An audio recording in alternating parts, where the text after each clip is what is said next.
Studios में आखिरी 1.5 घंटे का कारोबार बचा और ऊपरी लेवल से भारतीय बाजारों में दिख रही है मुनाफा वसूली। क्या हो आपकी क्लोजिंग रणनीति, उस पर करेंगे बातचीत, लेकिन पहले हेडलाइंस।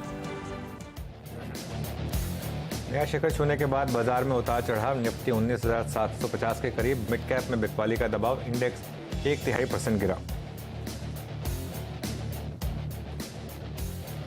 हर पैमाने पर अनुमान से अच्छे रहे पॉली कैप के नतीजे। पहली तिमाही में मुनाफा 81% और आय 42% बढ़ी। मार्जिन में भी करीब 3% का दिखा उछाल। नतीजों के बाद स्टॉक आज 3% ऊपर, उधर 32% बढ़ा।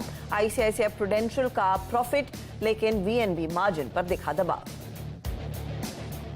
करलोन को खरीदने की खबर से शीला फोम में करीब 6% की तेजी। 2,150 करोड़ रुपए में 95% हिस्सा खरीदेगी कंपनी।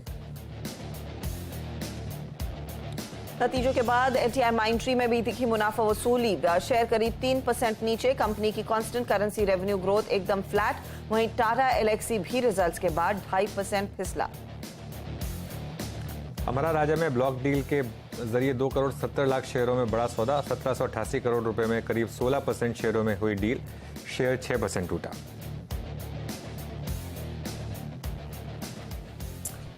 ओके, चलिए फिर तैयारी करते हैं कमाई का अड्डा की। और मार्केट में इस समय निफ्टी में वापस एक ऊपरी लेवल पर आने की कोशिश।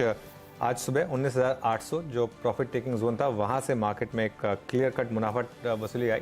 बैंक निफ्टी में 46,000 से वो मुनाफा वसूली आई। और आज सेकेंड सक्सेसिव ट्यूसडे जहां पर फिन निफ्टी ने थोड़ा नेगेटिवली इम्पैक्ट किया शुरू की तेजी के बाद। हालांकि अब लोअर लेवल से अच्छी रिकवरी आ रही है मार्केट में। तो देखते हैं लास्ट का 1.5 घंटा किस तरीके से बैठता है। लेकिन फॉर नाउ टेक्सचर अभी भी बाय ऑन डिप्स का। Harshita, good afternoon. Good afternoon Anuj. Clearly मुनाफा वसूली देखने को मिल रही है और स्पेशली निफ्टी बैंक जो 600 पॉइंट कूल ऑफ देखने को मिला है। क्या ऐसे पढ़ना चाहिए कि अच्छा तेजी आएगी तो प्रॉफिट बुकिंग उसके साथ भी समय समय पर आती रहेगी, या फिर ये प्राइमरीली निफ्टी फाइनेंशियल सर्विसेज की एक्सपायरी का ही मूव है और फिर से हम कल एक पुल बैक देख सकते हैं? बिल्कुल हर्षिता, वो सब डिस्कस करूं उससे पहले एक बार पॉलीकैब का स्टॉक देखते हैं। मैं इस पर इसलिए फोकस कर रहा हूं क्योंकि मार्केट में एक तो होती है तेजी जो सिर्फ लिक्विडिटी की वजह से आती है, एक होती है मार्केट में तेजी जहां पर आपको अर्निंग्स का बहुत बड़ा सपोर्ट मिलता है। मुझे याद नहीं पॉलीकैब जैसी कंपनी ने इस बेस पर लास्ट टाइम कब इतने अच्छे नंबर्स डिलीवर किए। जैसे कहते हैं ना, एक लिटरली इलेक्ट्रीफाइंग परफॉर्मेंस जो है, और इसके लिए प्री पोजिशनिंग के बाद भी स्टॉक चल रहा है। ये स्टॉक जो 3500 से 4000 प्री पोजिशनिंग में ऑलरेडी भाग चुका था, उसके बाद भी ये स्टॉक देखिए हर्षिता किस तरीके से भागा। अब 4100 का लेवल यहां पर आ गया।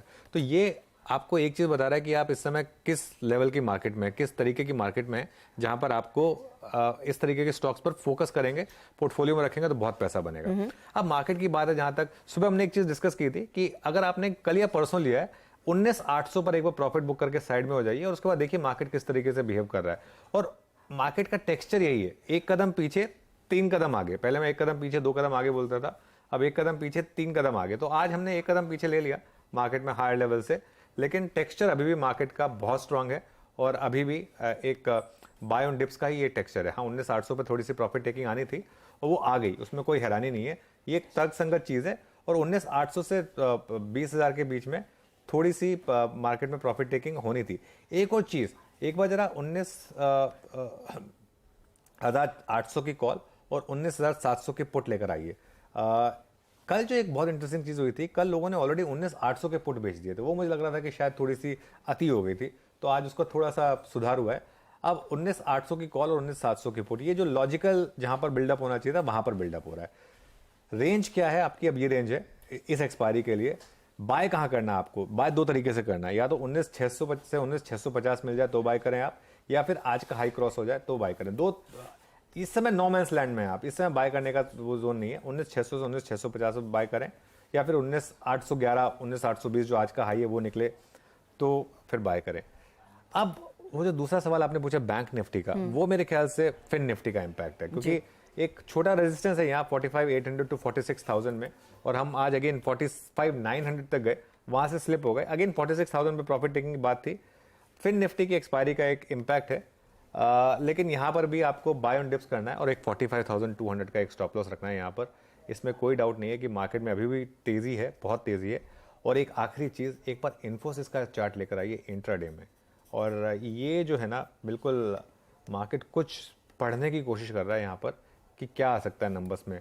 थोड़ी रिस्की है अब ये ट्रेड वैसे, क्योंकि पूरा गैप फिल हो चुका है, 200 डे मूविंग एवरेज के हम ऊपर जा चुके हैं, क्रीम निकल चुकी है मेरे ख्याल से बड़ी ट्रेड की। लेकिन इस पर ध्यान रखिए क्योंकि यहाँ पर अच्छी तेजी बन रही है। इसी ने ये जो सेकंड रिकवरी आई है मार्केट की, पूरी इन्फोसिस ने स्पॉन्सर की। इनफैक्ट आज सुबह में इस बात को लेकर काफी ज्यादा उत्साह था कि नंबर से ठीक पहले कंपनी वो एआई वाली डील अनाउंस कर रही है, और ऐसे मार्केट में भी चर्चा हो रही है कि इस तरह की अगर डील्स कंपनी साइन कर रही है तो होपफुली अपने गाइडेंस को कट नहीं करेंगे, क्योंकि इन्फोसिस को लेकर सबसे बड़ा खतरा यही है कि बाकी सबकी कमेंट्री में वो डीले बार बार रिपीट होता जा रहा है। क्या उसका प्रेशर इन्फी के ओवरऑल गाइडेंस पर आएगा, और होपफुली नहीं आए तो और बेहतर रहेगा। लेट्स सी, एक और दिन की बात है। इन्फी ने पिछले क्वार्टर के नंबर्स ऐसे दे दिए थे और गाइडेंस ऐसी दे दी थी कि इसके बाद स्कोप बचता नहीं है वैसे डिसअपॉइंटमेंट का। क्या 3 से 5% की गाइडेंस थी है ना मेरे ख्याल से, और जिस तरीके के नंबर्स आए थे इन्फोसिस के, वो स्कोप बचता नहीं है। लेकिन मैं फिर कहूंगा जो क्रीम थी ट्रेड की वो निकल चुकी है। ये हमने 3-4 दिन पहले डिस्कस किया था, स्पॉटलाइट में भी था हर्षदा हमारी इन्फोसिस, तब बात हुई थी इस स्टॉक की यहाँ पर। लेकिन आज जिस तरीके के वॉल्यूम्स हो रहे हैं, मार्केट अब ये मान के चल रहा है, अब इन्फोसिस में इशू क्या हो गया है, अब इन्फोसिस को आउट परफॉर्म करना ही पड़ेगा। जो उसने गाइडेंस दिए और जो उसने नंबर दिए उसको आउट परफॉर्म करना ही पड़ेगा। अगर नहीं किया, 7 दिन में स्टॉक ऑलरेडी 10% भाग चुका है। तो मतलब अनलेस अब इन्फोसिस कुछ बहुत पॉजिटिव बोले, यहाँ से चलने का स्कोप जो है थोड़ा कम हो जाता है यहाँ से। लेट्स सी, वैसे 20 को यानी कि परसों नतीजे आएंगे मार्केट बंद होने के ठीक बाद, और उसका विश्लेषण भी हम करेंगे सीएनबीसी आवाज पर। चलिए हमारे साथ हमारे जानकारों को अब जोड़ना शुरू करें। उससे पहले आपको फटाफट से दिखा देते हैं वो कौन से स्टॉक्स है जहां पर सबसे बड़ा तेजी या मंदी का ट्रेंड बनता हुआ दिखाई दिया है। तो क्योंकि मार्केट में आज थोड़ा सा पॉजिटिव टिक के साथ ही ट्रेड बनता दिखाई दे रहा है, तेजी वाले काउंटर्स और इन्फोसिस की जिसकी हम चर्चा कर रहे थे 3% ऊपर, एशियन पेंट्स में 1.5% का इजाफा, एचसीएल टेक में आज फिर खरीदारी के अंश, और आईसीआईसीआई बैंक आज इनफैक्ट टॉप परफॉर्मर है, टॉप कंट्रीब्यूटर था दोपहर तक, स्पेशली निफ्टी बैंक के गेन्स की तरफ। डेल्टा कॉप जहां पर संकेत ये बाजार पड़ रहा है कि होपफुली अगर राजीव चंद्रशेखर कह रहे हैं कि जीएसटी काउंसिल से वो अपील करेंगे, जिस तरह से टैक्सेशन लग रहा है उसमें कुछ बदलाव किया जाए, उसको रिकंसिडर किया जाए, उस उम्मीद में स्टॉक में एक पुल बैक ट्रेड। पॉलीकैप जैसे हमने मेंशन किया, शानदार नतीजे और स्टॉक ने दिया है थम्स अप। हेवल्स के नंबर्स भी परसों आने वाले हैं और उधर भी एक्सपेक्टेशन है कि केबल बिजनेस काफी बढ़िया परफॉर्म करके देगा, तो स्टॉक भागा। और शीला फोम जिसने एक्विजिशन अनाउंस किया है कर्लॉन के बिजनेस का, वहां पर हम देख रहे हैं तेजी। मुनाफा वसूली एलटीआई माइंट्री में, क्योंकि नंबर्स के साथ साथ कमेंट्री भी इतनी पॉजिटिव नहीं है। डीवीज लैब में हल्का प्रेशर, जी एंटरटेनमेंट कल की अच्छी तेजी के बाद करेक्ट करता हुआ, और अमर राजा में हमने देखा है उस ब्लॉक डील के बाद कुछ मुनाफा वसूली के अंश, स्टॉक इनफैक्ट 6% नीचे है। तो ये है वो काउंटर जिस पर आगे हम डिटेल में बातचीत भी करेंगे। चलिए इस बीच हमारे जानकारों को जोड़ना शुरू करते हैं। फंडामेंटल्स पर आज हम बात करेंगे रेलिगे ब्रोकिंग के सिद्धार्थ भामरे से, और टेक्निकल कॉल्स के लिए हमारे साथ है प्रकाश गाबा, मानस जायसवाल, प्रशांत सावंत, श्रीकांत चौहान, स्वाति होतकर, और आगे एक और पर्सपेक्टिव लेंगे फंडामेंटल्स पर मयूरेश जोशी का। 220 पर कॉर्पोरेट स्कैन में शीला फोम के मैनेजमेंट से बातचीत होगी कर्लॉन के एक्विजिशन पर। 240 के आसपास 4 का चौका, सस्ता ऑप्शन प्रशांत सावंत देंगे। श्रीकांत चौहान आज बताएंगे आपको एफनो का सुपरस्टार। स्वाति तैयार कर रही हैं चार्ट का चमत्कार, और मिड कैप फंडा लेंगे सिद्धार्थ भामरे से। कल आने वाले नतीजों पर भी बातचीत होगी। Tata Comm, Canfin Home, L and T financial holdings के नंबर्स आने वाले हैं, उस पर एक प्रीव्यू आपके लिए पेश होगा। फिर 250 पर लेकर आएंगे मार्केट बिग वॉइस। आज हमारा साथ देने वाले हैं कंप्लीट सर्किल के गुरमीत चड्डा। 3 बजे डीलिंग रूम का जायजा, बीटीएसटी ट्रेड्स और ऑफ कोर्स क्लोजिंग की स्ट्रैटेजी। ओके, ये सब लाइंड अप है शो में कुछ ही देर में। एक बार जरा इन्फोसिस वापस लेकर आई, क्योंकि और कंट्रीब्यूशन पेड देख लेते हैं एक बार निफ्टी की। सबसे ज़्यादा कंट्रीब्यूशन अब इस समय निफ्टी में इन्फोसिस की वजह से, करीब 3% का मूव यहाँ पर, शानदार मूव। और उसके अलावा कंट्रीब्यूशन में इन्फोसिस का करीब 40 पॉइंट का कंट्रीब्यूशन, जबकि निफ्टी यहाँ पे सिर्फ 58 पॉइंट। तो एक आउटसाइज कंट्रीब्यूशन इस समय इन्फोसिस की तरफ से। रिलायंस ने भी कंट्रीब्यूट किया, लेकिन हायर लेवल से रिलायंस में थोड़ी स्लिप आई है। चलिए अपने गेस्ट को जोड़ते हैं। गाबा सर, गुड आफ्टरनून, क्या ट्रेड लेंगे? I think long side good afternoon to you. और स्टॉक जो मैंने चुना है इस वक्त वो है आईटी क्षेत्र से टेक महिंद्रा। टेक महिंद्रा में एक अपमूव है और बहुत बढ़िया ब्रेकआउट हमने पिछले दिनों देखा, आज भी अपमूव है। ट्रेड कर रहा है 1253, मेरे ख्याल से 1280 की तरफ जा रहा है टेक महिंद्रा। स्टॉप होगा 1240। Tech Mahindra buy. Tech Mahindra में एक तेजी का ट्रेड लेने की सलाह यहाँ पर आईटी के साथ ही काबा साहब जाते हुए। मानस, आफ्टरनून, आपका ट्रेड? गुड आफ्टरनून हर्षिता जी। तो देखिए, इप्का लैब में खरीदारी करनी है। इप्का लैब के अगर आप पैटर्न देखेंगे तो यहाँ पर आपको हायर टॉप हायर बॉटम तो पहले से ही बन रहे थे, लेकिन अब कहीं ना कहीं स्टॉक ने एक फ्रेश ब्रेकआउट दिया है। 780 का हाई स्टॉक ने बीच किया है। तो आई थिंक जो हायर टॉप हायर बॉटम का ट्रेंड है ये कंटिन्यू रहेगा कम से कम 200 मूविंग एवरेज तक। तो यहाँ पर खरीदारी करनी है। 815 रुपए के आपको टारगेट सेट करने हैं, ये स्पॉट लेवल्स हैं। और 784 784 रुपए वहां आपको स्टॉप लॉस लगाना है, ये भी स्पॉट लेवल्स हैं। 800 रुपए का कॉल ऑप्शन जो 12 रुपए के आसपास ट्रेड हो रहा है, वहां पर आप खरीदारी कर सकते हैं। 8 रुपए का स्टॉप लॉस लगाइए और 20 रुपए का टारगेट सेट करिए। ओके, प्रशांत सामंत को भी जोड़ लेते हैं। Prashant ji, good afternoon. क्या ट्रेड ले रहे हैं आप? Good afternoon. एस्ट्रल मुझे एक अच्छे लेवल पे लग रहा है, 1845 पे स्पॉट ट्रेड कर रहा है। यहाँ पे 1800 का स्टॉप लॉस रखूंगा मैं, 1800। जो टारगेट में देख रहा हूँ करीबन 1930 से लेके 1935 तक देख। एस्ट्रल में एक अपॉर्चुनिटी क्लियरली 1845 के लिए बनती हुई, आधा % ऊपर है, लेकिन पोटेंशियल है यहाँ पर और भी मोमेंटम पिकअप होने का। तो ये कुछ काउंटर्स जहाँ पर हमने देखा है ट्रेंड मजबूती का क्लियरली हमारे जानकार भी फॉलो करना चाहते हैं। चलिए एक दो और ट्रेड्स आपकी स्क्रीन पर लेकर आते हैं। एक बार हेवल्स पर ध्यान दीजिए। हेवल्स के नतीजे आएंगे परसों। केबल बिजनेस में अच्छी खासी वृद्धि का अनुमान है। स्टॉक देखिए उससे ठीक पहले करीब 3% के गेंस पर ट्रेड करता हुआ। ओपन इंटरेस्ट एडिशन भरपूर देखने को मिल रहा है, करीब 12%। तो मार्केट शायद प्रीएम्प्ट कर रहा है स्ट्रॉन्गर अर्निंग्स को, और वो स्ट्रॉन्ग अर्निंग्स हमने देखी भी है पॉलीकैब जैसे बिजनेसेस में। प्रशांत, आपकी राय क्या रहेगी? क्या हेवल्स पर भी एक अग्रेसिव कॉल लिया जा सकता है या नहीं? हर्षा जी, अगर मैं हेवल्स को देखूं तो एक अहम रेजिस्टेंस को आज टकराया है, टच किया है, तो करीबन 1370 पे, और वहां से रिएक्ट भी किया है। जो इमोशनल गैप अप हुआ था, अगर हम कल की क्लोजिंग देखें तो 1300 की थी और आज की ओपनिंग जो है करीबन 1334। तो मुझे लग रहा है कि ये थोड़ा कूल डाउन हो जाए और हमें अगर 1320 1325 के जोन में मिले तो ये एक ठीक लेवल होगा। यहाँ पे एक इमोशनल गैप अप पे मैं थोड़ा अवॉइड करूँ। ओके, तो फिलहाल आप अवॉइड करेंगे, लेकिन हाँ काफी ज्यादा हरकत देखने को मिल रही है और शायद ये मार्केट एक्सट्रापोलेट करना चाहेगा। अगर पॉलीकैब के केबल्स बिजनेस में इतनी खासी तेजी बनती दिखाई दी है, क्या यही परफॉर्मेंस हेवल्स डिलीवर करेगा या नहीं? हमारे जब फंडामेंटल जानकार जुड़ेंगे उनसे इस बात पर बात करेंगे, लेकिन ये एक स्टॉक है जहां पर एक्शन देखने को जरूर मिला है। अच्छा, एक दो और ट्रेड्स पर एक बार नजर डाल ली जाए तो पेंट बिजनेसेस में एशियन पेंटर, कल दोपहर से आपने नोटिस किया होगा यहाँ पर थोड़ा थोड़ा करके एक्शन लौट रहा है। अभी भी मूव अगर जो है वो प्राइमरली आपको शॉर्ट कवरिंग का दिखाई देगा 3514 के लेवल्स। मानस, किस लेवल के ऊपर आप ज्यादा कन्विंस्ड होंगे इसमें तेजी करने के लिए? देखिए, एशियन पेंट्स में तो अभी भी करंट लेवल्स पे भी तेजी करने का ही ट्रेड लेना चाहिए, क्योंकि जिस तरह के पैटर्न बन रहे हैं, हायर टॉप हायर बॉटम का ट्रेंड बना हुआ है। आई थिंक 3575 तक के टारगेट्स बिल्कुल पॉसिबल हैं। तो एशियन पेंट्स में तो करंट लेवल्स पे भी खरीदारी करने की राय रहेगी।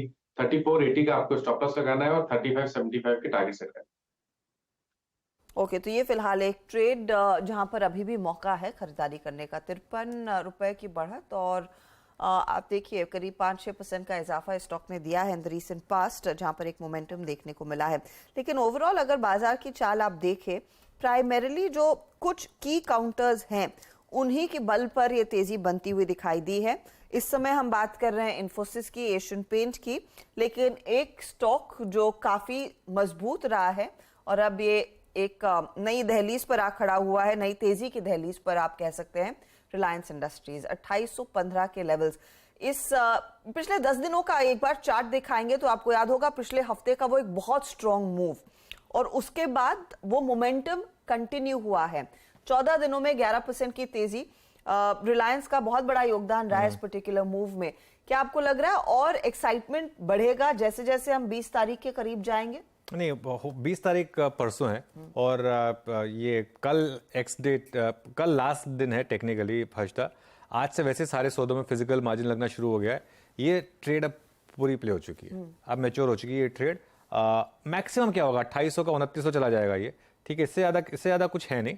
लेकिन अब आप अगर यहाँ पर ले रहे हैं तो आप थोड़ा सा फंसने का रिस्क है बेसिकली, क्योंकि 11% की रैली इतने बड़े स्टॉक में आ चुकी है यहाँ पर, तो थोड़ा सा मुझे लग रहा है कि अब आपको यहाँ पर भी कूल ऑफ की ज़रूरत है। मैं कह रहा हूँ पूरे ओवरऑल मार्केट में ना हर्षदा, इवन दो मैं बहुत बुलिश रहा हूँ और आगे भी मैं बुलिश हूँ, मैं एक चीज़ अब मान रहा हूँ कि अब आप ना कोई नया सौदा ना क्रिएट करें मार्केट में, ओवरऑल मार्केट के लिए भी, इंडिविजुअल स्टॉक्स के लिए भी, अनलेस आप कोई पुराना सौदा वो कर रहे हैं, स्क्वायर ऑफ कर रहे हैं। इवन इन्फोसिस वगैरह में अगर आप कोई नया सौदा ले रहे हैं तभी करें जब आपके पास जगह हो पुराना सौदा निकाल कर। नए सौदे करने की मुझे लगता नहीं कि यहाँ पर जगह है किसी भी स्टॉक में कोई अनलेस रिस्क रिवॉर्ड आपके फेवर में हो। रिलायंस में भी जगह नहीं है यहाँ से, मतलब रिस्क रिवॉर्ड आपके फेवर में नहीं है। अब यहाँ पर अगर आप ट्रेड ले रहे हैं तो मान लीजिए 2800 पर आपने ले लिया, एक्स डेट के बाद 2750 2700 तक भी अगर आ गया ये, तो आप तो फंस जाएंगे ना उसमें, अगर आप एज ए ट्रेडर बात कर रहे हैं तो इसके लिए अभी यहाँ पर इस समय सबसे इंपॉर्टेंट चीज़ जो फ्रेश ट्रेड लेने में आपको देखनी है कि आपको फंसना नहीं है यहाँ पे। ये इस समय जो मार्केट है इसमें फंसने का रिस्क बहुत ज़्यादा है। मतलब हम पॉजिटिव हैं वो अलग बात है, लेकिन इतनी बड़ी रैली के बाद आप फ्रेश पोजीशंस लें तो थोड़ा रिस्की है मामला। इसके लिए इवन रिलायंस में मैं कहूँगा इस समय मामला थोड़ा रिस्की, 11% की रैली ऑलरेडी आ चुकी है। मैं तो नहीं बोलूँगा किसी को कि इस लेवल पर आप यहाँ पर एडवेंचरस बने। तो ओके, तो थोड़ा सा सावधान रहे। एक बार इस पर पर्सपेक्टिव ले ले प्रशांत, आपका क्या ट्रेड रहेगा रिलायंस इंडस्ट्रीज में? एग्जैक्टली जो अभी अनुज ने बात की, मैं उससे बिल्कुल सहमत हूँ। मुझे लग रहा है कि अभी 2 दिनों के लिए कोई मतलब लास्ट मिनट हीरोइक्स मैं एक्सपेक्ट नहीं कर रहा हूँ। अभी हम 2820 पे हैं, मुझे लग रहा है ज्यादा से ज्यादा हम 2835-40 तक जा सकते हैं। बट उस 1% के लिए क्या मैं आधे % का स्टॉप लॉस रख सकता हूँ? तो जवाब ना है। तो मैं फिलहाल, अगर आपके पास पोजीशन हो, मेरी सलाह होगी कि आप प्रॉफिट बांध लीजिए। एक बार बैंक निफ्टी वापस लेकर आइए और निफ्टी फाइनेंशियल सर्विसेज इंडेक्स भी लेकर आइए एक बार। वापस एक प्रॉफिट टेकिंग शुरू हुई है बैंक निफ्टी में, एकदम से एक नॉक आया बैंक निफ्टी में। और उसके अलावा अगर आप स्टॉक्स देखें जहां पर ये थोड़ा सा प्रेशर आ रहा है, HDFC बैंक और स्टेट बैंक ऑफ इंडिया दोनों स्टॉक्स अब डे लो पर, और कोटक महिंद्रा बैंक में इसमें जोड़ दीजिए, तो 3 स्टॉक्स हैं जो इस समय डे लो पर हैं। और इन्होंने क्लियरली बैंक निफ्टी और फिन निफ्टी इस पर एक अच्छा खासा इम्पैक्ट डाला है। एक पावर पर एक न्यूज़ ब्रेक हो रही है ये सोर्सेज से। लक्ष्मण अगर जोड़ रहे हैं तो उनको जोड़ लेते हैं। ओके, तो ये कुछ ही देर में ये खबर लेंगे और इस पर डिस्कशन करेंगे। लेकिन मानस एक बार जरा 2-3 स्टॉक्स PFC, REC, IEX, यहाँ पर अच्छे मूव्स देखे थे हमने, यहाँ पर कोई व्यू आपका? देखिए PFC REC दोनों को हमें अभी एक लॉन्ग ट्रेड नहीं लेना चाहिए, क्योंकि अगर हम REC की बात करें तो स्टॉक 22 मूविंग एवरेज के नीचे ट्रेड कर रहा है। एक सपोर्ट था 160 रुपए का, उसके नीचे टाइम ट्रेड कर रहा है, तो यहाँ पर अवॉइड करिए। शायद करेक्शन थोड़ा सा डीप और हो सकता है REC में। और PFC में भी शायद PFC भी करेक्ट होकर अपनी 22 मूविंग एवरेज पे आ सकता है, जो कि 210 रुपए है। तो इन दोनों में तो बिल्कुल ट्रेड करंट लेवल्स पे नहीं रहेगा। लोअर लेवल पे देखेंगे, इनका जो मेन ट्रेंड है वो तो पॉजिटिव है, लेकिन बिल्कुल इमीडिएट टर्म के लिए छोटा सा करेक्शन पॉसिबल है। और IEX अपने 20 मूविंग एवरेज के नीचे ट्रेड कर रहा है, तो यहाँ पर तो अभी नहीं ट्रेड लेना चाहिए लॉन्ग साइड पे। ओके, सिद्धार्थ भामरे भी जुड़ गए हमारे साथ, तो उनसे भी बात कर लेते हैं कुछ। Siddharth, good afternoon. Poly cap पर कवरेज है क्या आपका, और किस तरीके से देखा आपने नंबर्स को, और क्या व्यू है आपका हाउस का यहाँ पर? यस, हमारा कवरेज है इस पे अनुज, और हम देख रहे हैं कि ये सेगमेंट में थोड़ा अंडर परफॉर्मेंस था, बट पॉली कैप जैसे हम सब जानते हैं हैज बीन आउट परफॉर्मर इस स्पेस में। और यहाँ पे जो जिस तरह के रुझान आए हैं, हालांकि मार्केट में एक्सपेक्टेशंस कम नहीं थी, but this is beyond expectation की परफॉर्मेंस है। हमारे टारगेट प्राइस जहाँ से ज्यादा एग्रेसिव नहीं है, बिकॉज सब जानते हैं कि पॉलीकैप जिस तरह का अर्निंग विजिबिलिटी दिखाता है, it's not a cheap stock to be in. So around 4,700 से 4,800, which is still substantial upside from current levels. तो यहाँ पे भी कुछ निवेशक अगर चाहते हैं कि उनको एक से 1.5 साल की अवधि में अगर अच्छा इजाफा हो, तो मेरे हिसाब से डिस्पाइट वैल्यूएशन कंफर्ट ना होने के बावजूद भी ये स्टॉक में एक्सपोजर लिया जा सकता है।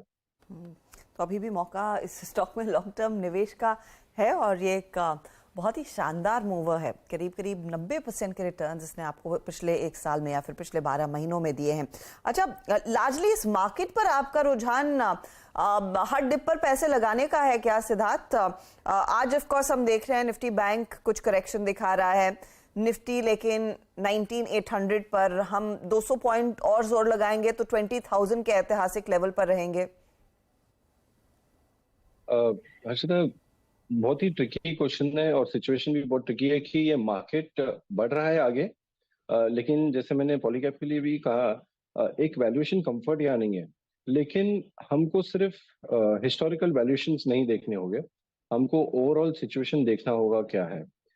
हम सब बात करते हैं कि डोमेस्टिक फ्लो बढ़ रहा है, लेकिन लुक एट जो FIIs FPIs का जो पैसा आया है पिछले और ये महीने में अराउंड 30,000 करोड़ के आसपास, फाइनेंशियल ईयर टिल डेट अगर आप देखो तो एक सिग्निफिकेंट अमाउंट ऑफ मनी जो आ रही है नाउ, ये क्यों आ रहा है? बिकॉज ऑप्शंस आउटसाइड इंडिया बहुत ज्यादा नहीं है। इनफैक्ट 2-3 महीने पहले काफी लोग कह रहे थे कि China is coming back, but जिस तरह से उसके ग्रोथ के नंबर्स डाउनग्रेड हो रहे हैं, हालांकि बहुत ज्यादा ग्रोथ एक्सपेक्टेड नहीं था, 5.56% का ग्रोथ एक्सपेक्टेड था चाइना से, लेकिन most of the foreign broking house अब वो ग्रोथ को डाउनग्रेड कर रहे हैं अराउंड 5% के आसपास। तो एक हाई ग्रोथ मार्केट जहाँ पे वॉलिटिलिटी कम हो और जहाँ पे विजिबिलिटी ज्यादा है, ऐसा एक बड़ा मार्केट बसता है इंडिया, जहाँ पे इंटरेस्ट रेट्स बहुत ज्यादा नहीं है, जहाँ पे इन्फ्लेशन इशू नहीं है। तो मुझे लगता है कि वैल्यूएशन डिस्पाइट एक्सपेंसिव होने के बावजूद जो फंड फ्लो आ रहा है, ये फंड फ्लो चलता रहेगा कुछ टाइम के लिए। तो वैल्यू इन्वेस्टर के लिए तो काफी दिक्कत होगी, लेकिन if you are growth oriented और थोड़ा अगर रिस्क ले सकते हैं, तो मुझे लगता है कि ये मार्केट में फिलहाल प्रॉफिट बुकिंग नहीं करनी चाहिए। ओके, चलिए अब वो पावर एक्सचेंज के लिए जो कपलिंग की गाइडलाइंस पर काम शुरू हो गया और जो फ्लैश हमने किया उस पर जानकारी के लिए लक्ष्मण रॉय के पास चलते हैं। लक्ष्मण जी, गुड आफ्टरनून। बताइए पूरी खबर को जरा चर्चा मतलब डिटेल में बताइए, क्या क्या निकल कर आ रहा है? देखिए, दरअसल पावर एक्सचेंज की कपलिंग की तरफ अब सरकार ने कदम उठाना शुरू कर दिया है। इसकी तरफ जो CERC को कहा गया था कि इसके लिए अब गाइडलाइन जारी करिए, तो CERC अब इसमें एक बड़ा कदम ये उठाया है कि CERC के चेयरमैन की अगुवाई में तकनीकी लोगों की एक टीम लंदन का दौरा कर चुकी है और पिछले हफ्ते ही लंदन का दौरा 10 दिन के लिए किया और वहां से वो देखा कि लंदन में जो पावर एक्सचेंज है उनका अनुभव क्या रहा। अब बता दूं कि लंदन के पावर एक्सचेंज की खासियत ये है कि जब यूरोपियन यूनियन में ब्रिटेन शामिल था तो यूरोपियन यूनियन के कपलिंग के जो मार्केट कपलिंग प्लेटफॉर्म थे वहाँ पे ये लोग शामिल थे, तो इनको अनुभव है कि कपलिंग के क्या फ़ायदे हैं। अब ब्रेग्जिट के बाद लंदन UK बाहर हुआ तो वहाँ का पावर एक्सचेंज भी उससे बाहर हो चुका है, तो अब वहाँ से हटने के क्या नुकसान हो रहे हैं, तो दोनों अनुभव लंदन के पावर एक्सचेंज के पास है। इस वजह से वहाँ के पावर एक्सचेंज का अध्ययन किया गया है, अब उससे एक रिपोर्ट तैयार की जाएगी। इसके बाद अब यूरोपियन यूनियन सबसे सफल माना जाता है प्रयोग पावर कपलिंग के लिहाज से, तो उनका भी अध्ययन किया जाएगा, फिर एक ड्राफ्ट गाइडलाइन जारी की जाएगी और तब जाकर के यहाँ पे गाइडलाइन जारी की जाएगी CERC की तरफ से पावर एक्सचेंज की कपलिंग को लेकर के। संक्षिप्त में बता दूं कि मार्केट कपलिंग का मतलब ये हुआ कि जितने भी पावर एक्सचेंज है, मिसाल के तौर पे भारत में 3 पावर एक्सचेंज हैं, उनके पास जो भी सेल ऑर्डर आएंगे, जो भी बाय ऑर्डर आएंगे, उन सबको एक प्लेटफॉर्म पर रखा जाएगा और कीमतों में मोटा मोटी एक रूपता रहेगी ताकि सभी को समान दरों पर पर्याप्त बिजली मिल सके। इसकी तरफ कदम उठाया जा रहा है और पावर मिनिस्ट्री ने CERC को कहा था कि मार्केट कपलिंग के लिए आप गाइडलाइन जारी करिए। उस गाइडलाइन जारी करने की प्रक्रिया में ये सारे कदम CERC उठा रहा है। शुक्रिया लक्ष्मण इस अपडेट के लिए। और IEX से ही ये पूरा मामला रिलेटेड है, क्योंकि आपको याद होगा जून में और खासतौर से 8 जून को तेजी से स्टॉक टूटने लगा था। 8-8.5% लास्ट आवर ऑफ ट्रेड में उस स्टॉक में गिरावट देखने को मिली। फिर 9 जून को जब मार्केट समझने लगा कि क्या हो रहा है, उस स्टॉक में और गिरावट आती हुई दिखाई दी थी। तो 3 महीने का चार्ट होगा तो देख सकते हैं वो नॉक आया था IEX में और अभी भी वो काउंटर क्लियरली प्रेशर में ही ट्रेड करता हुआ दिखाई दे रहा है। ये देखिए वो जो स्लाइस दिखा है, ये कपलिंग वाली खबर आने के बाद ही उस स्टॉक में हमने देखा है गहरा करेक्शन आता हुआ दिखाई दिया था और उस पर अब ऑफ कोर्स और गाइडलाइंस तैयार की जाएगी। CERC के चेयरमैन लंदन पहुंच रहे हैं समझने के लिए इसके क्या फायदे रहे हैं या फिर क्या खामियां भी रह सकती है अगर कपलिंग की तरफ भारत बढ़ता है। सिद्धार्थ, ट्रैक करते हैं आप IEX? ये इनफैक्ट काफी पेचीदा मामला साबित होगा। IEX के मोड को ही चैलेंज करने की तैयारी है। I'm sorry, अर्षिता, मैं ट्रैक नहीं कर। स्टॉक वैसे आपकी स्क्रीन पर और इस पर मानस पहले राय दे ही रहे थे कि वीक है। मानस, क्या और टूट सकता है? क्या चार्टिकली क्या स्थिति है? किस तरफ बैठना है, तेजी या मंदी या नो ट्रेड जोन? मंदी की तरफ ही चांस लगते हैं, क्योंकि ऊपर 20 डे मूविंग एवरेज उसके ऊपर है, 125 126 पे रेजिस्टेंस है। तो मेरा समझना है कि कभी तो नहीं खरीदारी करनी चाहिए, शायद गिरावट बढ़ेगी तो 120, लेकिन अगर 120 के नीचे निकला तब तो आपको शायद जो मेरे ख्याल से अभी पिछले मंथ के लोज थे 116 रुपए, स्टॉक उसको टच कर सकता है। तो स्ट्रक्चर वीक है, अभी खरीदारी नहीं करनी चाहिए। बैंक निफ्टी काफ़ी वीक होता जा रहा है अब, और 118 पॉइंट नीचे है अब बैंक निफ्टी, 120 पॉइंट नीचे। तो क्लियरली वो HDFC बैंक का इम्पैक्ट, कोटक का इम्पैक्ट, SBI का इम्पैक्ट, और SBI थोड़ा आज डिसअपॉइंटिंग रहा है, क्योंकि कल एक लग रहा था बीरो, कल लग रहा था कि शायद SBI में एक अच्छा ब्रेकआउट मिल रहा है, लेकिन आज इस तरीके से गिरा, थोड़ा डिसअपॉइंटिंग है ये, और थोड़ा मार्केट को इसने आज डिसअपॉइंट किया है। बिल्कुल, पहले तो माफ़ी चाहूँगा रोज, थोड़ा सा देर से शिरकत कर रहा हूँ इस कार्यक्रम में, मुझे खुद काफ़ी सारी एडजस्टमेंट करनी पड़ रही है नए दफ्तर से, लेकिन हाँ, State Bank of India back foot पे आज कम्प्लीटली। और प्रशांत, एक व्यू चाहूँगा मैं आपसे SBI पर। SBI ने कल बहुत स्ट्रेंथ दिखाई थी, और आई थिंक सुबह का जो अपसाइड था वो इसी स्टॉक के जरिए हमने तय किया था, वन ऑफ द स्टॉक जिसने के जरिए हमने तय किया था। SBI पे आपका टेक, करंट लॉन्ग्स पे क्या व्यू है आपका, किस जोन तक रखनी चाहिए? क्योंकि मैं स्क्रीन पे देख रहा हूं कि इस डिप के बाद 600 का कॉल राइटर कन्विक्शन के साथ आया है, मतलब वहां बैंक निफ्टी का 45,900 और इधर 6,000 का कॉल राइटर। आपकी अप्रोच क्या होगी SBI पर? जी वीरू जी, गुड आफ्टरनून। यहाँ पे मैं SBI में एक बहुत बेसिक लॉजिक ट्रैक कर रहा हूँ। जो परसों लो बना वो एक स्विंग लो है, और उसका जो लो है 580। मुझे लग रहा है अगर लॉन्ग्स हो तो 580 स्पॉट में स्टॉप लॉस आपका होना चाहिए। जब तक ये इंटैक्ट है आप लॉन्ग्स में बने रह सकते हैं। थोड़ा शेकआउट लग रहा है मुझे, बट यहाँ से स्टॉक अगर 580 को ब्रेक ना करे तो कंफर्टेबली फिर से अपनी जो ट्रैजेक्टरी 605 610 की वो उस तरफ जा सकता है। तो 580 का स्टॉप लॉस रख के बने रहने की मेरी सलाह होगी। ओके, 580 की ट्रेजेक्टरी में आप एक स्टॉप लॉस लगाइए और बने रहिए। और कुछ काउंटर्स को देखते हैं बैंकिंग से ही। Let's bring Federal Bank. याद रखिएगा, निफ्टी सिंक हुआ निफ्टी बैंक हायर लेवल से, लेकिन जो कैंडिडेट्स अभी अच्छा कर रहे हैं, और फेडरल बैंक के पीछे अगर आप इसके OIs को देखें, अभी भी यहाँ पे शॉर्ट कवरिंग जारी है। वो जो रिपोर्टेड नंबर्स के बाद शॉर्टिंग हुई थी वो अभी तक जारी है। एक बार स्वाति होतकर हमारे साथ जुड़ चुके हैं। Swati, good afternoon.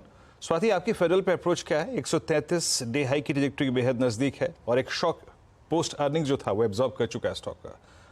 Nifty bank के कोलैप्स के अगेंस्ट भी स्टैंड कर रहा है स्टॉक।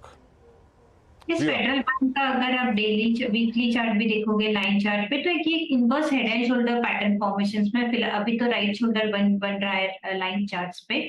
ऊपर में नेकलाइन का ब्रेकआउट है 135 136 लेवल्स का। एक बार वो ब्रेकआउट दे देगा तो एक पॉजिटिव मोमेंटम हमें रैली अपसाइड देखने मिल सकते हैं 145 टू 150 के रेंज में। मेरी राय होगी कि थोड़ा वेट कीजिएगा, लेट द स्टॉक फॉर्म करना चाहिए, सपोर्ट उसको फॉर्मेशन बनने दीजिएगा शोल्डर्स का। और मुझे लगता है नेकलाइन जैसे ही क्रॉस कर देगी 135 136 का लेवल, तो एक बाय पोजीशन सब इनिशिएट कर सकते हैं ब्रेकआउट के बाद for immediate target of 145, and तब आप स्टॉप लॉस रख सकते हो 130 का। ओके, एक बार पॉलीकैब रिविजिट करते हैं। आप 5.5% ऊपर यहाँ पर पॉलीकैब 4120। सुबह भी डिस्कस किया था हमने स्टॉक, और प्रॉब्लम ये है कि स्टॉक को यहाँ चेस किया जाए या नहीं, क्योंकि एक बार इसका थोड़ा लंबा चार्ट लेकर आइए। पिछले महीने जब इसमें ब्लॉक डील का बज़ आया था, तब मुझे याद है ये स्टॉक 3400 रुपये के करीब था, और 3400 के आसपास था, और 3400 से सीधा एक वन वे रैली, 16% की रैली यहाँ पर 4112 के करीब। गाबा सर, ये क्लियरली एक पोर्टफोलियो स्टॉक है, इसमें कोई डाउट नहीं है, और ये हमारा व्यू रहा है कि ये आगे जाके निफ्टी का भी हिस्सा बनेगा अगले 5-6 साल में। लेकिन ट्रेडर्स क्या करें अभी यहाँ पर, चेज करें या अभी थोड़ा डिप का वेट करें? गाबा सर, चलिए। पॉलीकैब, हाँ पॉलीकैब, बिल्कुल पॉलीकैब मुझे बहुत ही पसंद है स्टॉक। थोड़ा स्ट्रेच है, नो डाउट अबाउट इट। 4080 पर ट्रेड कर रहा है। मुझे लगता है ये 5000 तक नहीं, सॉरी 5200 तक, 4200 तक जा सकता है। टॉप होगा 3975। थोड़ा स्ट्रेच है, ये पुल ले आ सकता है। इसमें अगर साइडवेज करेक्शन मिलता है टाइम वाइज, आई थिंक वो वायबल है। तो Polycab yes. Okay, Polycab yes. Swati, good afternoon. आपकी कॉल क्या होगी स्वाति? यस, आज के लिए मैं एक बाय कॉल देना चाहूंगी जो कि है भारत फोर्ज पे। ये पर्टिकुलर काउंटर काफी स्ट्रॉन्ग है ऑन द टेक्निकल सेटअप्स पे, इंपॉर्टेंट मूविंग एवरेज के ऊपर ट्रेड हो रहा है। आज जिस हिसाब से उसने मोमेंटम रैली दी थी इनिशियली, अभी थोड़ी बहुत साइडवेज मोमेंटम में चल रहा है, बट स्टार्ट फॉर्मेशंस काफी स्ट्रॉन्ग है।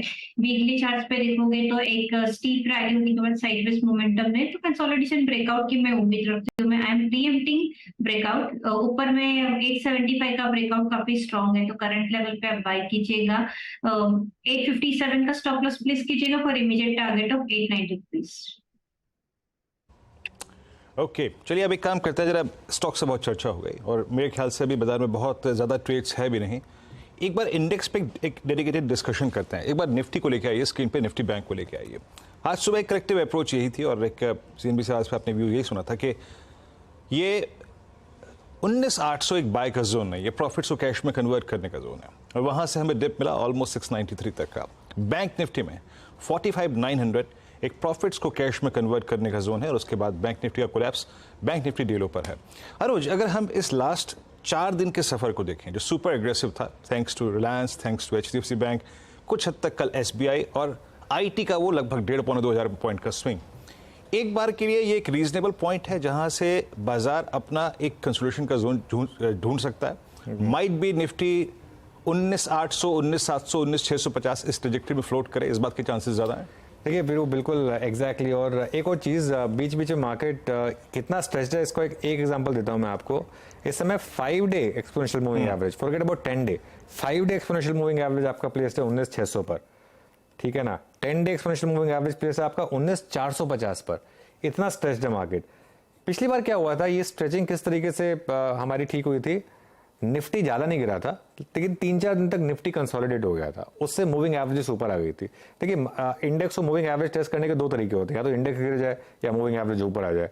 मूविंग एवरेज ऊपर आएगा अगर आप 3-4 दिन के लिए कंसोलिडेट कर जाएंगे। और 19,800 की एक हमारी स्विंग थी, 19,500 के ऊपर 19,800 का एक व्यू था। 19,800 तो कोई रेजिस्टेंस नहीं है, 19,800 भी बड़ा रेजिस्टेंस है। तो अब ट्रेड ये है कि अब आप वेट करें यहाँ पर और यहाँ से लेकर 19,600 तक की हर डिप में थोड़ा थोड़ा ऐड करें। उससे होगा कि आपका 10 day exponential moving average pull up हो जाएगा और वो करीब करीब 19,500 तक पहुंच जाएगा, जो कि हमारा इन के ट्रेलिंग स्टॉप लॉस भी 19,450, 19,500। तो अब आपकी स्ट्रेटजी ये होनी चाहिए कि अब आप उस स्ट्रेचिंग जो अनस्ट्रेचिंग है उसका वेट करें, कंसोलिडेशन का वेट करें। मार्केट में पैसा 2 तरीके से बनता है, या तो आप कंसोलिडेटिंग मार्केट में एक्यूमुलेट करें या फिर आप ट्रेंडिंग मार्केट में पार्टिसिपेट करें। वो ट्रेंडिंग मूव मेरे ख्याल से अभी के लिए हो गया है। इवन कल भी मुझे लग रहा है कि मार्केट थोड़ा कंसोलिडेटिंग करेगा, वीकली एक्सपायरी में थोड़ा कंसोलिडेशन पॉसिबल है। और बैंक निफ्टी अनुज एक बहुत सही रीजनेबल पॉइंट पे प्रॉफिट्स को बुक किया गया, कैश में कन्वर्ट किया गया। यहाँ पर रिट्रेसमेंट है कहाँ तक है पॉसिबल है, क्योंकि इसमें कोई राय नहीं कि 10 डेमा 20 डेमा से हम बहुत दूर चले गए थे इस वर्टिकल स्विंग के बाद। नहीं, बैंक निफ्टी पे आज का प्राइस मूव डिसअपॉइंटिंग है वीरू। आज मतलब इवन दो प्रॉफिट बुकिंग की का व्यू था हमारा, लेकिन प्रॉफिट बुकिंग के बाद जिस तरीके से हम मेरे ख्याल से 500-550 पॉइंट गिरे होंगे आज इंट्राडे में बैंक निफ्टी में, मेरे ख्याल से वो थोड़ा डिसअपॉइंटिंग है। और आज उसने एक जो आपका ट्रेलिंग स्टॉप है उसको भी वायलेट किया है। अब 45,200 डिफेंड करना बहुत जरूरी है। 45,200 के नीचे अगर हम निकले तो फिर ये बैंक निफ्टी मुझे लग रहा है कि ये क्लोज जो है ना खराब होगी फिर 45,200 के नीचे। इवन तो वीकली एक्सपायरी है फिन निफ्टी की, लेकिन बैंक निफ्टी में जो आज लास्ट के 1-2 घंटे में स्पेशली जो HDFC बैंक ने जिस तरीके से बिहेव किया है मेरे लिए थोड़ा डिसअपॉइंटिंग है। वो प्रॉफिट टेकिंग अपनी तरफ है, लेकिन अब मार्केट गिर रहा है एक्चुअली यहाँ पे। एग्जैक्टली और सुबह मैंने आपको वॉल पे एक चीज़ दिखाई थी, मैं आपको दिखाता हूँ। इनफैक्ट वो जो हमारा एक टूर होता है जिसके जरिए हम नापते हैं, ये जरा एक बार वॉल पे चलते हैं, बड़ी वॉल पे देखते हैं इसको। सुबह क्या था, अब सुबह ये फिगर कितनी थी, अप्रोक्सीमेटली 20। ये बताया गया था उस वक्त कि प्रॉफिट बुकिंग के ग्रिप में आ रहे हैं हम। ये फिगर थी मात्र 20। लॉन्ग्स का अभाव था, शॉर्ट कवरिंग करीब करीब सुबह 80 काउंटर्स में थी, जो कि अब सिर्फ घट के रिड्यूस होकर 31 है। शॉर्ट 54, ये सुबह आंकड़ा मुझे अच्छी तरीके से याद है, अप्रोक्सीमेटली था 54 के आसपास। तो यहाँ पे शॉर्ट्स जो हैं थोड़े डेवलप हो रहे हैं और थोड़ी बहुत अगर आप देखें तो लॉन्ग अनवाइंडिंग है। तो लॉन्ग अनवाइंडिंग बाजार में काफ़ी है। ये देखिए लॉन्ग बिल्डअप कहाँ है, सिर्फ Polycab, event, Havells, Glenmark pharma, Birla software, Bosch, इसमें लॉन्ग देखा गया है। शॉर्टिंग कहाँ पर है, प्रॉफिट्स को कैश में कन्वर्ट करने की टेंडेंसी कहाँ पर है, उसको देखते हैं एक बार लेके आइएगा लॉन्ग अनवाइंडिंग का आंकड़ा।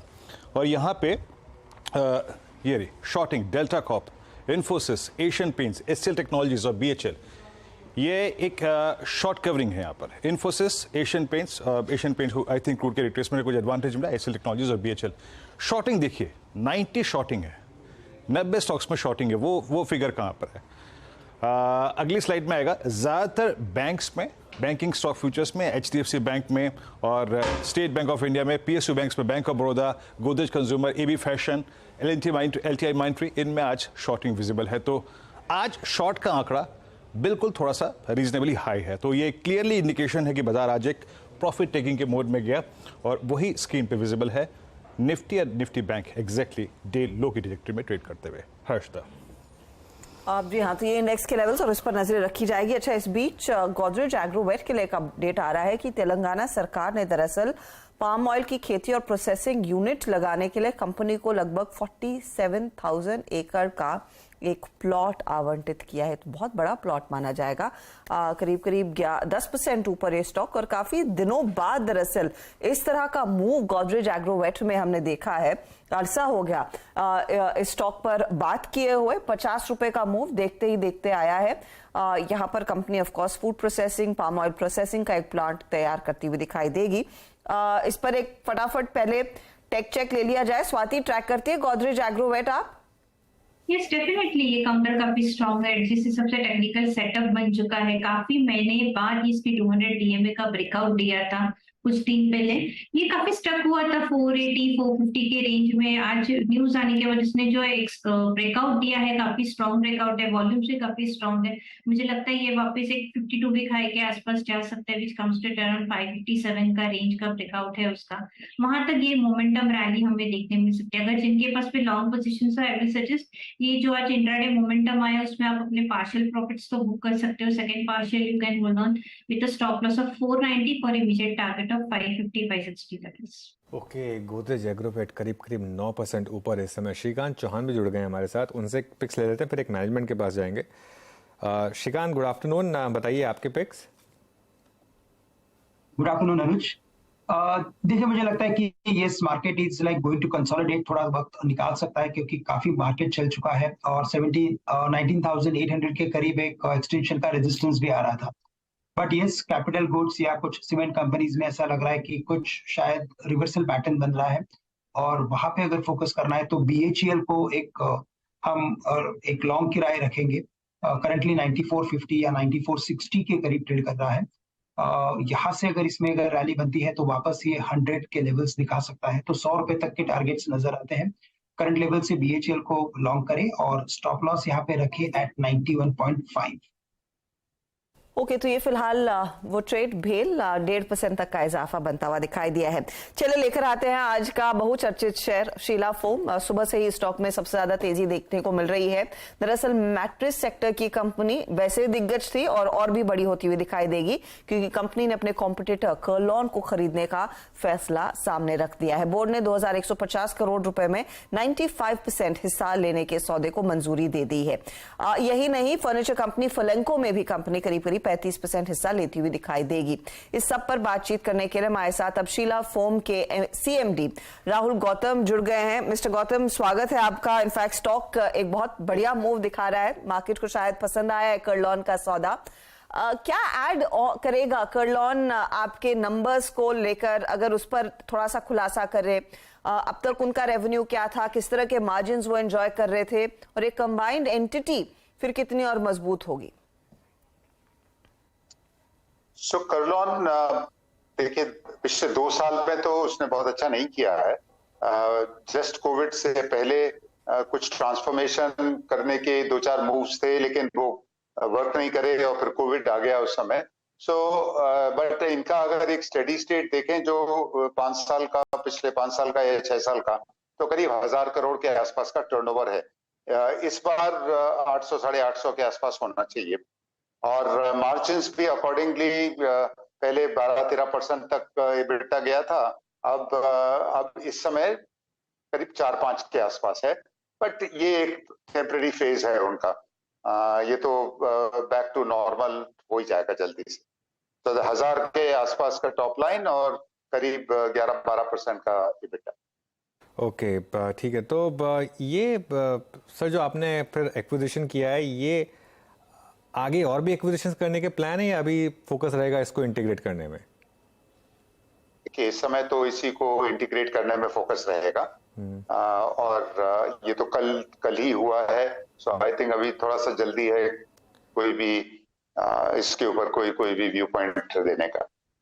तो ये जो आपने वैल्यूएशंस दी मार्केट को पसंद आई हैं, इवन दो आप शायद डेट भी रेज करेंगे, कितना डेट आप रेज करेंगे और कितना डेट इक्विटी हो जाएगा उसकी वजह से आपका? एक तो 95% 2150 का लेना है और 300 फर्लेंको का है, तो ये करीब 2400 के आसपास होगा।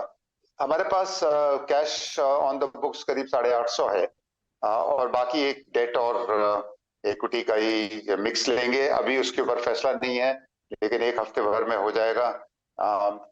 जनरली तो डेट एवर्स हैं, बट फिर भी थोड़ा बहुत लेंगे। ओवरऑल क्या ये डील आपके लिए फिर ईपीएस नेगेटिव होगी, क्योंकि ऑब्वियसली इंटरेस्ट कॉस्ट बढ़ेंगी आपकी, और अगर करंट मार्जिन के हिसाब से कंपेयर किया जाए इसको, तो क्या टेक्निकली आगे जाके ये नियर टर्म में थोड़ा सा नेगेटिव होगी? आप बिल्कुल ठीक कह रहे हैं, बट एग्जैक्ट डेट का अभी डिसीजन नहीं हुआ है, तो इसलिए मैं इसके ऊपर कमेंट नहीं करूंगा। इस मतलब एक हफ्ता करीब लगेगा।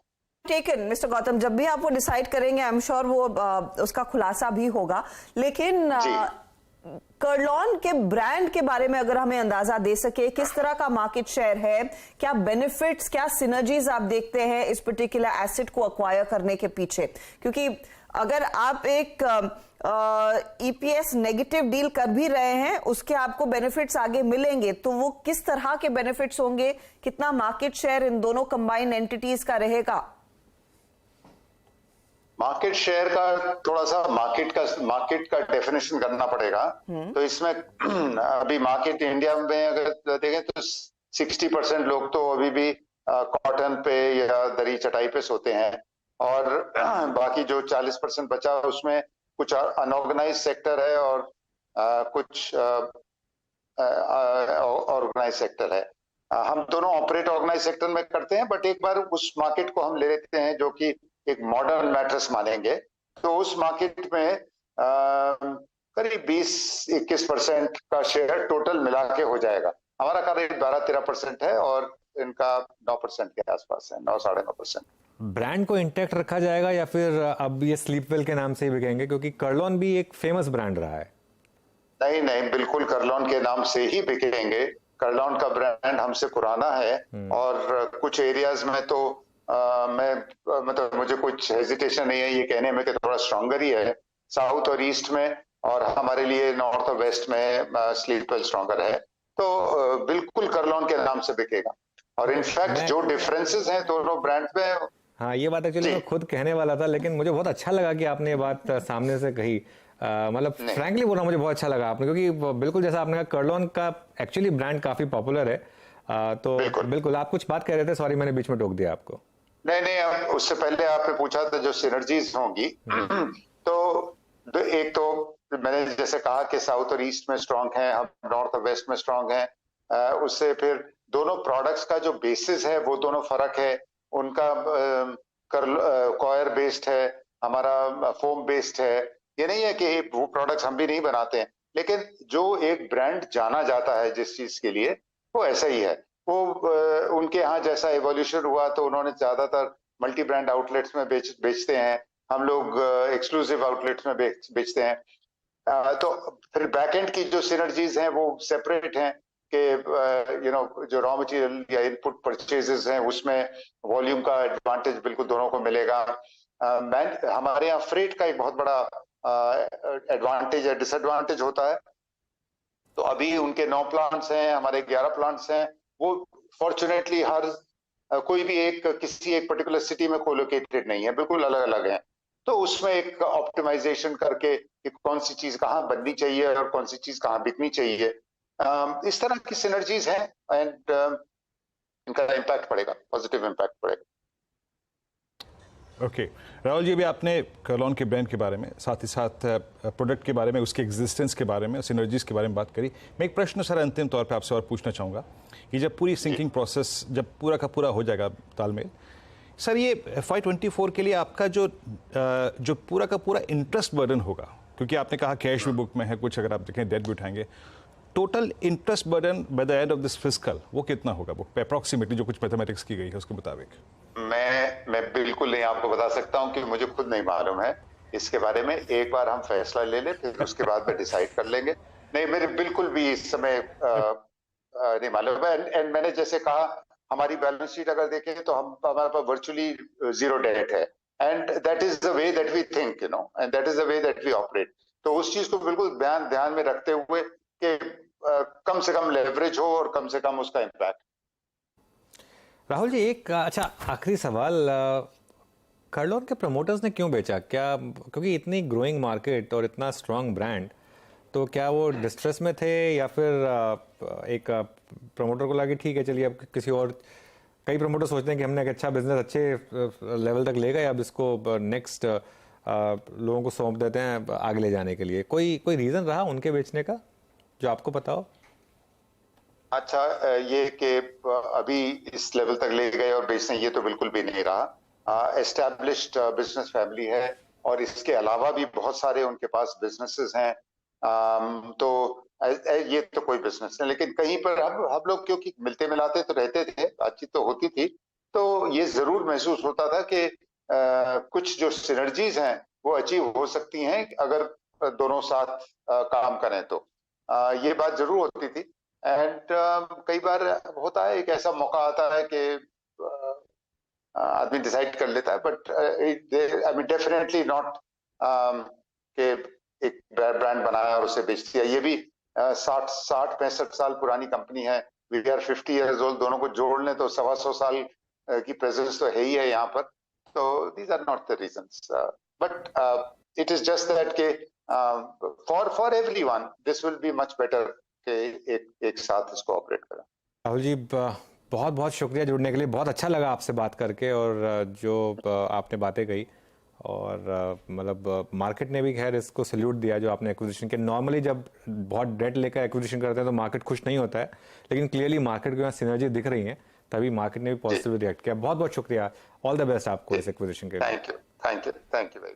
ओके, तो ये एक अच्छा एक्विजिशन, अच्छा लगा बात करके मैनेजमेंट से, मतलब वो जो उन्होंने स्पेशली बात की ना, क्योंकि टेक्निक स्टेट्समैनशिप दिखाई दी आपको। एब्सोल्युटली, बिल्कुल, क्योंकि हजदा देखिए इसमें मतलब अब मैं उनको सामने नहीं बोल सकता था कि कर्लॉन शायद आपसे बड़ा ब्रांड, लेकिन उन्होंने खुद बोल दिया कि कई जगहों पे कर्लॉन बड़ा ब्रांड है और इसलिए उसका ब्रांड हम बिल्कुल चेंज नहीं करेंगे। अब वो आगे जाके भी रहेगा या नहीं वो बात की बात है, लेकिन अभी के लिए तो वो रहने वाला है, और मार्केट ने भी अच्छा इसको एक वो दिया, थम्स अप दिया। In fact I don't know if Siddharth track करते हैं स्टॉक, सिद्धार्थ करते हैं आप ट्रैक इसको या नहीं? शीला फॉर्म को नहीं, शीला फॉर्म, चल ठीक है। हम आपकी तरफ ऐसे कई सारी गूगलीज फेंक रहे हैं जहाँ पर एक्शन हो रहा है, अपॉलॉजीज फॉर दैट। लेकिन एक सेक्टर सिद्धार्थ जो आप काफी क्लोजली ट्रैक करते हैं वो है टेक्नोलॉजी, और टेक्नोलॉजी पर वेरी क्विकली मैं आपकी राय लेना चाहूंगी, क्योंकि अब तक इन्फी और ऑफ कोर्स टेक महिंद्रा छोड़कर बाकी सभी दिग्गज कंपनियों के नतीजे आ गए हैं, और नंबर्स देखकर हम देख रहे हैं कि निफ्टी आईटी कहां पहुंचा है। आज भी 300-350 पॉइंट से ज्यादा का इजाफा। इन्फोसिस से स्पेसिफिकली आप क्या एक्सपेक्ट कर रहे हैं? 4 से 7% कंपनी ने गाइड किया था। कुछ लोगों को डर था कि शायद ऊपर वाला गाइडेंस का बैंड ये थोड़ा सा कम करेंगे, लेकिन आज का जो सौदा $2 बिलियन का इन्होंने अनाउंस किया है एक एग्जिस्टिंग क्लाइंट के साथ, उससे हौसला और बढ़ गया है कि शायद वो गाइडेंस कट नहीं होगा। आपकी क्या अनुमान है और आपकी पोजिशनिंग क्या है टेक्नोलॉजी में इस समय? 2 पॉइंट वेरी क्विकली मैं बताऊंगा आईटी में। फर्स्टली, वैल्यूएशंस और अर्निंग विजिबिलिटी ये दोनों साथ में नहीं जाती है सीधा। तो जब अर्निंग विजिबिलिटी थी तो तब वैल्यूएशन सपोर्ट नहीं कर रहा था 1-1.5 साल पहले। फिर 1-1.5 साल से हम देख रहे हैं कि काफी आवाजें आ रही है कि यूएस में रिसेशन आएगा, उसकी वजह से आईटी को प्रॉब्लम होगा। तो अर्निंग विजिबिलिटी की डाउट्स थे, वो अर्निंग विजिबिलिटी की डाउट्स की वजह से मार्केट में आईटी में हमको करेक्शन दिखा। अब वैल्यूएशन सपोर्ट है। देखिए, टीसीएस का, विप्रो का या एसएल टेक का जो गाइडेंस दिया है और जो कमेंट्री है वो बहुत पॉजिटिव नहीं रही है। इनफैक्ट एक तेजी के मार्केट में ऐसी कमेंट्री पे शायद आईटी के स्टॉक्स करेक्ट होने चाहिए थे, लेकिन आईटी के स्टॉक्स ऊपर जा रहे हैं। क्यों? क्योंकि वैल्यूएशन सपोर्ट है। जैन या उससे पहले की अगर आप देखेंगे आईटी के वैल्यूएशंस वे वेरी एक्सपेंसिव। आज आपको एचसीएल टेक, विप्रो ये 16-17 के पी पे मिल रहे हैं, आपको इन्फोसिस 20-21 के आसपास, 22 के आसपास के पी पे मिल रहा है। तो इसलिए आप देख रहे हो कि despite negative commentary the stocks are going up. दूसरा, डील्स के ऊपर टीसीएस के मैनेजमेंट को अगर आपने गौर से सुना होगा तो उन्होंने कहा कि यस थोड़ा कटौती हो रही है स्पेंडिंग में, लेकिन वो शॉर्ट टर्म स्पेंडिंग में कटौती हो रही है। लॉन्ग टर्म स्पेंडिंग जो है वो अभी भी बरकरार है। टीसीएस ने भी एक बड़ी डील 100 बिलियन प्लस वाली एक डील ऐड की। इन्फोसिस ने रिजल्ट के पहले ही बता दिया कि वो लोग क्या डील कर रहे हैं। ये डील शॉर्ट टर्म नहीं है, तो लॉन्ग टर्म मुझे लगता है अर्निंग विजिबिलिटी है। गाइडेंस अगर रिवाइज भी हो रही है तो अपर एंड रिवाइज हो रहा है, लोअर एंड इतना रिवाइज नहीं हो रहा है। तो आईटी एक ऐसा क्षेत्र है जहां मुझे लगता है कि अभी भी ये स्तर पे एक्सपोजर बनाया जा सकता है, बिकॉज भले ही अर्निंग विजिबिलिटी बहुत ज्यादा क्लियरली नहीं दिख रही हो, वैल्यूएशन कंफर्ट काफी ज्यादा है। एचसीएल टेक, टीसीएस, इन्फोसिस, ये हमारे कुछ स्टॉक्स है जो इसी ऑर्डर में हम निवेशकों को सलाह दे रहे हैं। ओके, तो ये है निफ्टी आईटी पर, आईटी स्टॉक्स पर सिद्धार्थ की राय। एक काम करते हैं, चार का चौका ये ट्रेड शुरू करते हैं। चार ट्रेड्स आपकी स्क्रीन पे आएंगे। सस्ता ऑप्शन प्रशांत सावंत, श्रीकांत चौहान देंगे आज का एफरो सुपरस्टार। चार के चमक का स्वाति होटकर और मिड कैप फंड आज सिद्धार्थ जी के सौजन्य से ही आएगा। पहला ट्रेड पिक करते हैं।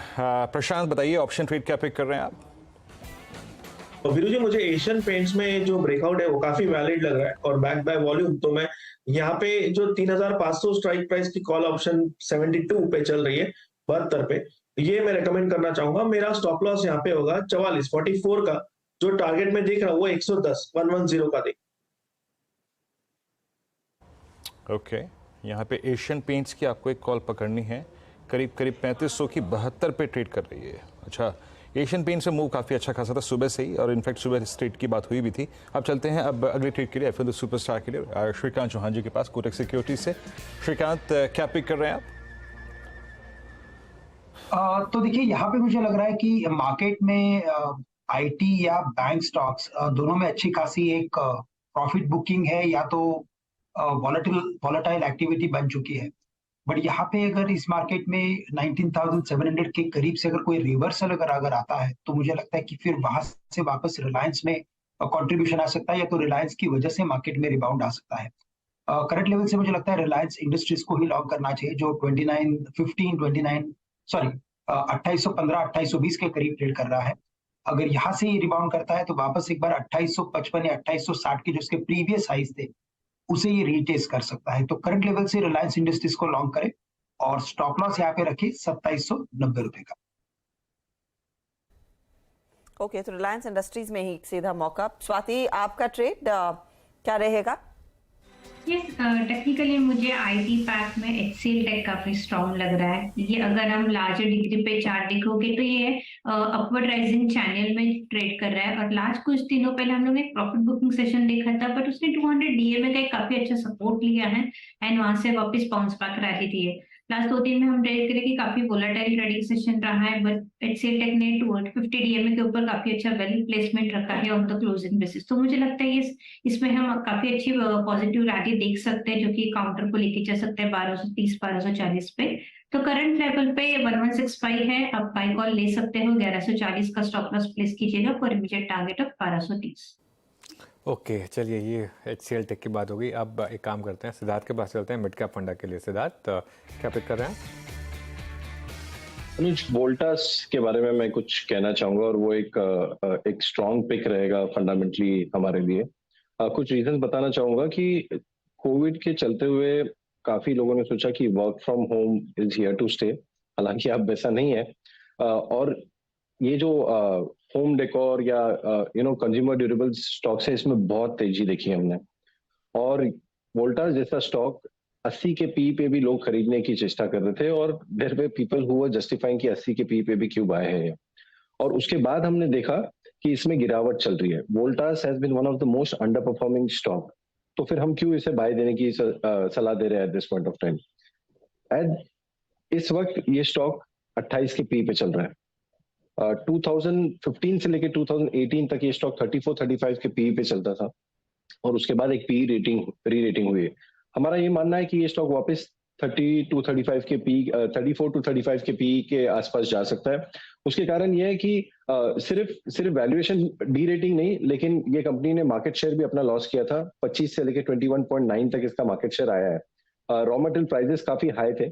अब हम देख रहे हैं कि हालांकि coming 1 or 2 quarters may not be very great, लेकिन valuation are so compelling, margin expansion के चांसेस काफी ज्यादा है यहाँ से, बिकॉज रॉ मटेरियल प्राइसेस जो यूज होते हैं एसी मैन्युफैक्चरिंग में, उसकी कीमतें काफी गिरी है।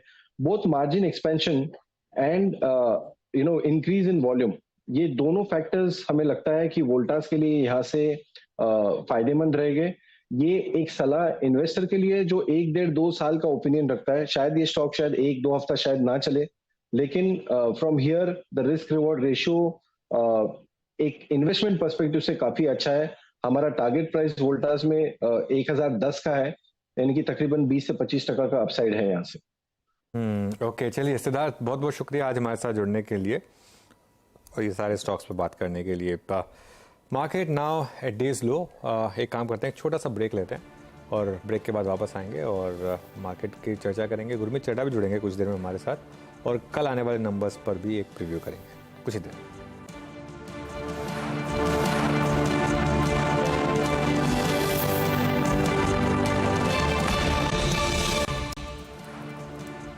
Welcome back. और अब गुरमीत चड्ढा जुड़ गए हमारे साथ, उनसे एक बातचीत कर लेते हैं बिग मार्केट वॉइसेस में। Gurmeet, good afternoon.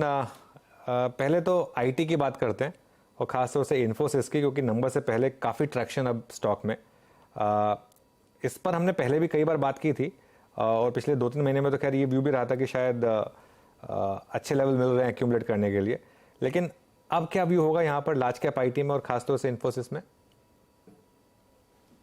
तो अनुज, जैसा मैंने बोला था कि काफी नेगेटिव प्राइस में लग रहा था और हमने चर्चा करी थी कि लॉन्ग टर्म में आईटी अच्छा लगता है, बट मुझे लगता है कि जैसे अगर आप नतीजे देखें, अगर आप टीसीएस का नतीजा देखें, एचसीएल टेक का देखें, टीसीएस का फिर भी फ्लैट था, एचसीएल और एलटी माइंट्री का थोड़ा सॉफ्ट था, तो अभी भी थोड़ा सा बीएफएसआई में, कम्युनिकेशन में, रिटेल में थोड़ा सा स्ट्रेस है। वहाँ डिस्क्रिशनरी स्पेंडिंग का जो इम्पैक्ट हुआ है वो दिख रहा है। बट एक जो बड़ा कंसर्न था कि एआई जो है बिल्कुल ही डिस्टर्ब कर देगा, वो मुझे लगता है थोड़ा सा ओवरस्टेटेड, क्योंकि अगर आप देखें अभी कल भी उन्होंने $2 बिलियन का एक अनाउंस किया, जो कि ऑब्वियसली 5 साल तक स्प्रेड होगा। टीसीएस ने अभी पीछे अज़ूर के साथ अनाउंस किया अपना एआई इनिशिएटिव। तो बहुत हमारी आईटी सर्विसेज कंपनी का 30-40 साल का एक्सपीरियंस है, सब कुछ देखा है उन्होंने, .com बबल से लेके Y2K से लेके लीमन से लेके कोविड। तो मुझे लगता है कि बिजनेस एप्लीकेशन पार्ट जो है एआई का, वो इवेंचुअली गेन ही करेगा आईटी कंपनीज को, और थोड़ा सा रन अप हुआ है तो हो सकता है ये थोड़ा सा वैल्यू हंट भी आप बोल सकते हैं, क्योंकि एफआई बाइंग हुई है और ये एक पॉकेट था जो बहुत रीजनेबल था। मुझे लगता है नतीजे थोड़े से सॉफ्ट होंगे और इन अच्छी कंपनीज क्या करती है, बैड न्यूज को थोड़ा अपफ्रंट कर लेती है। मुझे लगता है शायद इन्फोसिस ने भी वही किया पिछले क्वार्टर। तो मुझे लगता है जो हमें गाइडेंस को देखना पड़ेगा। जैसे आप एलटीआई माइंट्री का भी देखेंगे, उनका डील पाइपलाइन जो उन्होंने अपना टीसीबी की बात की वो अच्छी थी। टीसीएस के अगर आप ऑर्डर बुक टू बिल देखेंगे 1.4 है। Book to bill simple language में आपने कितना बिजनेस बुक किया वर्सेस आपके कितने ऑर्डर है। तो जब तक ये रेशियो अच्छा रहता है, अबव 1 रहता है, इस केस में तो 1.3 1.4 है, ये इंडिकेट करता है कि इतना नेगेटिविटी नहीं है जितना शायद प्राइस दिखा रहा था कुछ समय पहले तक।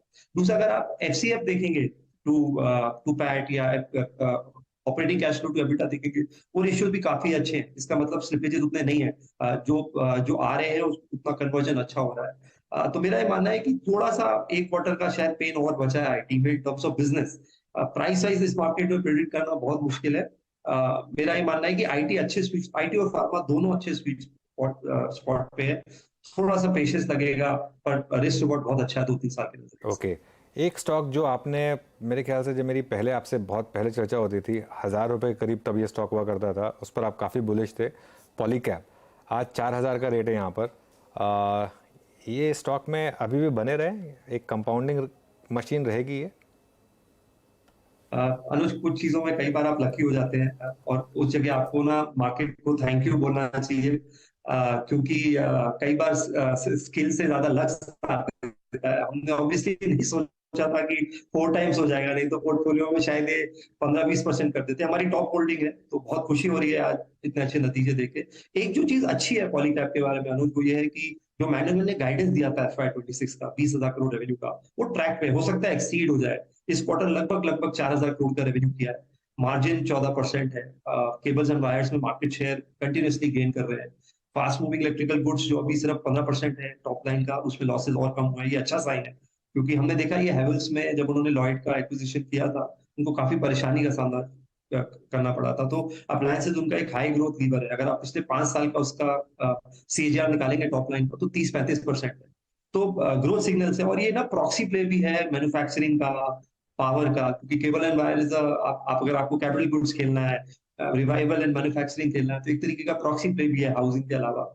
तो मुझे लगता है वैल्यूएशन जरूर थोड़े से रिच हुए हैं, क्योंकि इतना तेज रहना पाया है स्टॉक में, बट नतीजे बहुत ही बेहतरीन है। और अगर मैनेजमेंट बार बार अगर गाइडेंस देता है लॉन्ग टर्म और उसको बीच बीच में मीट करता रहता है, तो स्टॉक री-रेट होता है। पॉलीकैब के केस में वही हुआ है, अर्निंग्स ग्रोथ भी आई है, मार्जिन एक्सपेंशन हुआ है, और अब आप जो देख रहे हैं वो री-रेटिंग है। तो मैं थैंक यू बोलूंगा, और आई थिंक शायद फिंगर्स क्रॉस्ड हमारा टॉप होल्डिंग है, तो काफी खुशी हो रही है परफॉर्मेंस देख। एक बहुत ही शानदार परफॉर्मर रहा है ये। गुरमीत, HDFC बैंक को आप काफी क्लोजली ट्रैक करते आए हैं। हमने जब फेडरल बैंक के नंबर्स देखे थे तब थोड़ा डर था कि शायद इस तिमाही में कुछ बैंकों की तरफ से पेन देखने को मिलेगा। उसके विपरीत HDFC बैंक ने एक स्ट्रॉन्ग परफॉर्मेंस दिखाया। ऑफ कोर्स अब बाजार ये देखना चाहता है एक मर्ज्ड एंटिटी क्या डिलीवर करती हुई दिखाई देगी, और ICICI एक्सिस सब में काफी अच्छी खरीदारी हुई है पिछले 2-3 ट्रेडिंग सेशंस में। आप अपने आप को इस समय निजी बैंकों में कैसे पोजीशन कर रहे हैं, एंड मोस्ट इंपॉर्टेंटली HDFC के नंबर्स देखने के बाद अब एक्सपेक्टेशन क्या है आगे की सिनर्जीज के लिए? तो मुझे लगता है जो एक इमीडिएट ट्रिगर है वो फ्लो का है, जो फ्री फ्लोट क्रिएट हुआ है शायद FTSE बैलेंसिंग में इंक्लूड होगा, वेटेज बढ़ेगा, उससे मुझे लगता है कुछ फ्लोज आने चाहिए। मैं स्टॉक प्राइस को लेके अभी भी थोड़ा सा बोलूंगा डिसअपॉइंटेड है, क्योंकि बिजनेस परफॉर्मेंस जरूर पिक हो रहा है, उतना शायद हमें प्राइस में देखने को नहीं मिल रहा है। 1700 पे एक तरीके का रेसिस्टेंस आ गया। बट आप देखिए सीजनली वीक क्वार्टर होता है, एग्री लोन्स में थोड़े से स्लिपेज बढ़ते हैं इस टाइम पे, तो अगर आप थोड़ा सा हिस्ट्री निकालेंगे तो उस हिसाब से परफॉर्मेंस अच्छा है। HDFC बैंक मुझे लगता है जो अग्रीमेंट हुआ था HDFC लिमिटेड के साथ, अब वो मॉर्गेज बिजनेस ज्यादा राइड कर पाएगा। पहले आपकी लिमिटेशन थी, तो आपका जो एवरेज टेन्योर होता था लोन का वो कम हो जाता था, तो मुझे लगता है कि मॉर्गेज में अच्छा राइड करेगा। दूसरा उनका लोन मिक्स पूरा चेंज हो गया है, पहले अनसिक्योर्ड 30% था, अब मॉर्गेज बिजनेस 30% के आसपास है। तो जो लोन मिक्स चेंज हुआ है, तो मुझे लगता है कि उससे और लीवर्स मिलेंगे। डिपॉजिट ग्रोथ एक देखना पड़ेगा, क्योंकि मर्जर के टाइम लिक्विडिटी डिपॉजिट रेशियो 109% है, तो थोड़ा प्रेशर डालेगा ROI और NIM पे। लेकिन HDFC ने जो एक्सपेंशन किया है 4-5 साल, मुझे लगता है वो डिपॉजिट ग्रोथ अच्छी कर पाएंगे इसको सेट ऑफ करने के लिए। तो मैं कंस्ट्रक्टिव हूँ, जैसा मैंने पहले भी बोला है, मैंने 15 के EPS पे HDFC को और 2-2.5 के बुक वैल्यू पे बहुत कम देखा है। शायद ये वैल्यूएशन वाइज आई थिंक शायद 10-15 साल का लोएस्ट वैल्यूएशन होगा HDFC बैंक का। उसके अलावा हमें ICICI अच्छा लगता है, एक्सिस अच्छा लगता है। मुझे लगता है कुछ PSU बैंक भी सरप्राइज करेंगे, क्योंकि वहाँ वैल्यूएशन कंफर्ट बहुत ज्यादा है। थोड़ा सा अदानी एपिसोड के बाद हमने देखा था पुल बैक आया था SBI में बाकी, तो आप अगर थोड़े से नतीजे देखेंगे जो अभी तक आए हैं, और थोड़ा जो अब क्वार्टरली अपडेट आया है, उस मुझे लगता है PSU बैंक थोड़ा सा सरप्राइज करेंगे। एक पॉकेट जो मैं बार बार बोलता हूँ, मैं बहुत बुलिश हूँ लॉन्ग टर्म को लेके, वो क्रेडिट क्रिएशन है। तो उसमें आपके जो स्मॉल फाइनेंस बैंक्स हैं, अच्छी जो निश NBFCs हैं, जैसे 5 स्टार है, क्रेडिट एक्सेस ग्रामीण है, कुछ अफोर्डेबल होम के जो प्लेयर्स हैं, होम फर्स्ट जैसे हैं, मैं इस सेगमेंट को लेके बहुत बुलिश हूँ, क्योंकि मेरा ये मानना है, और अब जियो फाइनेंशियल एंटर कर रहा है, मुझे लगता है कि करीबन 10-15 कस्टमर्स इंक्रीमेंटली और ऐड होंगे फॉर्मल क्रेडिट में। और इंडिया एक अच्छी क्रेडिट साइकिल में, बहुत कम लोग, जैसे जो एक स्ट्रक्चरल चेंज हुआ है ना क्रेडिट अंडरराइटिंग में, और उसके साथ जो ये डिजिटल स्टैक।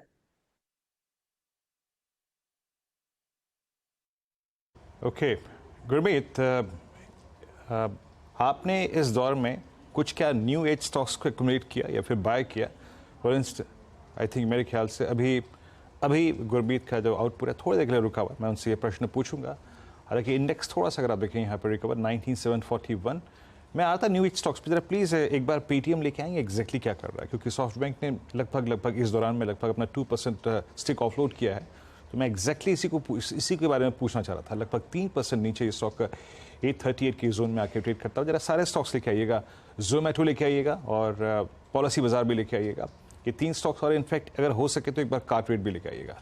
जोमेटो कल 83-84 की ट्रैजेक्टरी में 4-5 दिन पहले गया था, वहाँ से कोलैप्स हुआ, आज 76 का इंटरडे लो लगाया, फिर 79 पे करता हुआ। कार्टरेट आपकी स्क्रीन पे 523 के अगेंस्ट लगभग 508-80 पे। जरा सब गुरमीत जब आए तो बताइएगा, लेकिन उससे पहले एक बार जरा प्लीज़ निफ्टी के कंट्रीब्यूटर्स लेके आइए और जरा हल्का सा निफ्टी का सेटअप दिखाइएगा, क्या कह रहा है इस वक्त contributors please.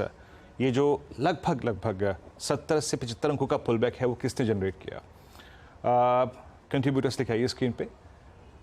Reliance high level से थोड़ा सा रिट्रेस हुआ था लेकिन थोड़ा सा संभला उसके बाद। आईसीआईसीआई बैंक अभी भी स्ट्रांग है। इन्फोसिस करीब 43 अंकों का कंट्रीब्यूशन और एशियन पेंट्स करीब 5.5 रुपये ऊपर, 5.5 अंकों का कंट्रीब्यूशन यहाँ पे। बाकी SBI, HDFC bank, Bajaj finance और टाइटन बैकफुट पे आके डेट कर रहा है। एक बार टाइटन पे आउटलुक लेते हैं।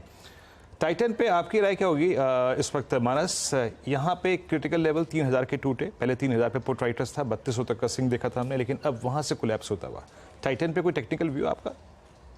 देखिए, टेक्निकल पैटर्न्स बहुत अच्छे नहीं बने। अगर आप वीकली चार्ट पे जाएंगे तो पिछले हफ्ते ही डार्क क्लाउड कवर पैटर्न बना था, उसके बाद स्टॉक ने 20 डे मूविंग एवरेज को ब्रीच किया, तो ये दोनों नेगेटिव साइन है और आप उम्मीद कर सकते हैं कि टाइटन में शायद गिरावट और बढ़ सकती है और स्टॉक अपने 50 डे मूविंग एवरेज जो कि 2915 है वहां उस लेवल्स को टेस्ट कर सकता है। तो इस गिरावट पे खरीदारी नहीं करेंगे, इंतजार करेंगे ब्रेकआउट का। अगर 3070 के ऊपर स्टॉक निकले तभी यहाँ पर खरीदारी करिए, अदरवाइज यहाँ पर लॉन्ग को अवॉइड करना चाहिए।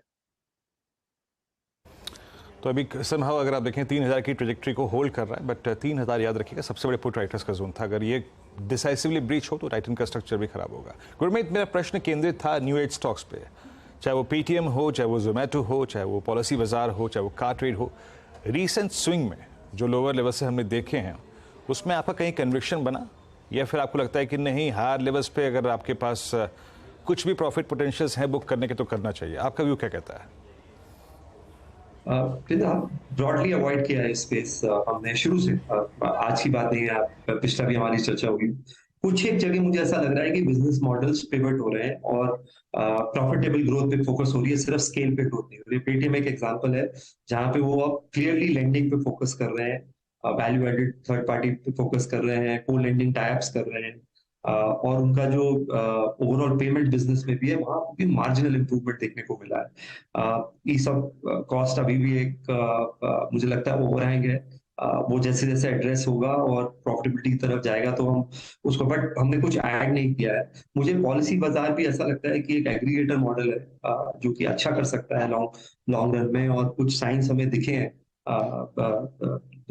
प्रीमियम कलेक्शन में, एफिशिएंसी में। तो ये दो पॉकेट्स हमें हम ट्रैक करते हैं, बट अभी कुछ ऐड नहीं किया है। मेरा मानना है कि मैंने पहले भी कहा, मुझे लगता है ये साइकिल थोड़ी सी 2003-07 जैसी साइकिल है।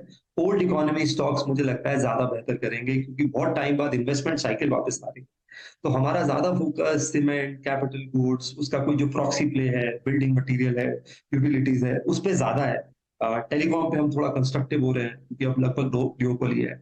और मुझे ऐसा, और मैं बार बार बोल रहा हूँ कि जो न्यू एज बैंक्स हैं, अभी जियो फाइनेंशियल सर्विसेज आ रहा है या पूना वाला है या बजाज फाइनेंस, ये उतने ही न्यू एज है जितना, और बेटर मैट्रिक्स के साथ है, बेटर प्रॉफिटेबिलिटी के साथ। ऑल राइट, बहुत बहुत शुक्रिया गुरमीत आज हमारे साथ जुड़ने के लिए। थोड़ा लिंक में एक इशू आया, उसकी वजह से बीच में बातचीत रह गई थी आपके साथ। Thank you so much. Thank you. चलिए अब एक काम करते हैं, कल आने वाले नंबर्स की बात कर लेते हैं। कल 3 नंबर्स आने वाले हैं, कैनफिन होम्स, L&T फाइनेंस और टाटा कम्युनिकेशंस, मतलब F&O में 3 बड़े नंबर्स आने वाले हैं। सुमित के पास चलते हैं और एक एक कर तीनों समझते हैं। सुमित, गुड आफ्टरनून, कहाँ से शुरुआत करें? पहले मैं सोच रहा हूँ दोनों NBFCs को एक साथ कवर कर लेता हूँ। L&T फाइनेंस होल्डिंग और कैनफिन होम, ये 2 नंबर्स हैं। इसमें आप शुरुआत करिए L&T फाइनेंस होल्डिंग के नंबर्स के साथ, क्योंकि L&T फाइनेंस होल्डिंग के नंबर्स में YOY बेसिस पे एक अच्छे नंबर्स का अनुमान बदल आकर चल रहा है और कुछ हद तक स्टॉक ने एक ये अपने नंबर्स में, स्टॉक प्राइस में दिखाना भी शुरू कर दिया है।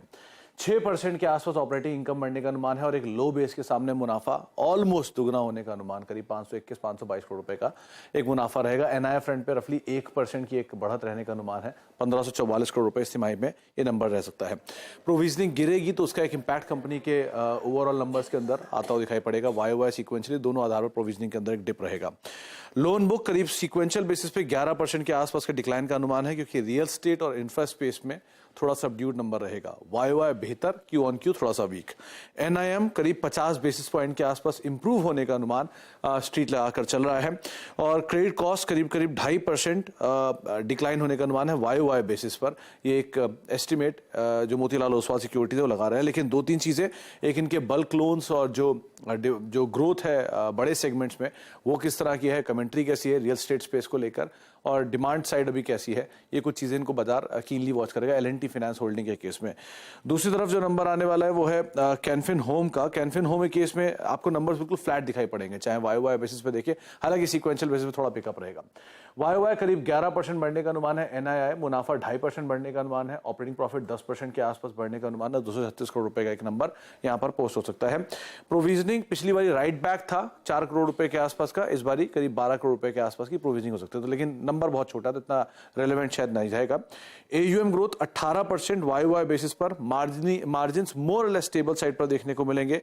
क्यू ऑन क्यू बेसिस पे नंबर्स बिल्कुल फ्लैट इस तिमाही में बाजार अनुमान लगा रहा है।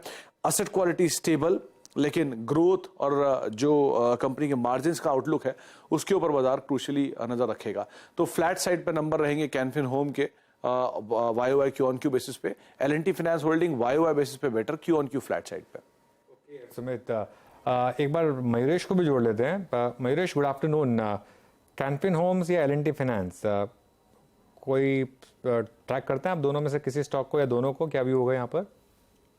आफ्टरनून अनुज जी, दोनों को ट्रैक करते हैं। इनफैक्ट एल&टी फाइनेंस होल्डिंग सुबह के शो पे कुछ हफ्तों पहले हमने डिस्कस किया था, 96-95 के आसपास था और काफी अच्छा लग रहा था। Actually achieved our target prices in terms of the target set for L and T finance. Obviously जो मैनेजमेंट चेंज हो रहा है उसके वजह से एक सिग्निफिकेंट डायरेक्शन मिल सकती है from a strategic perspective.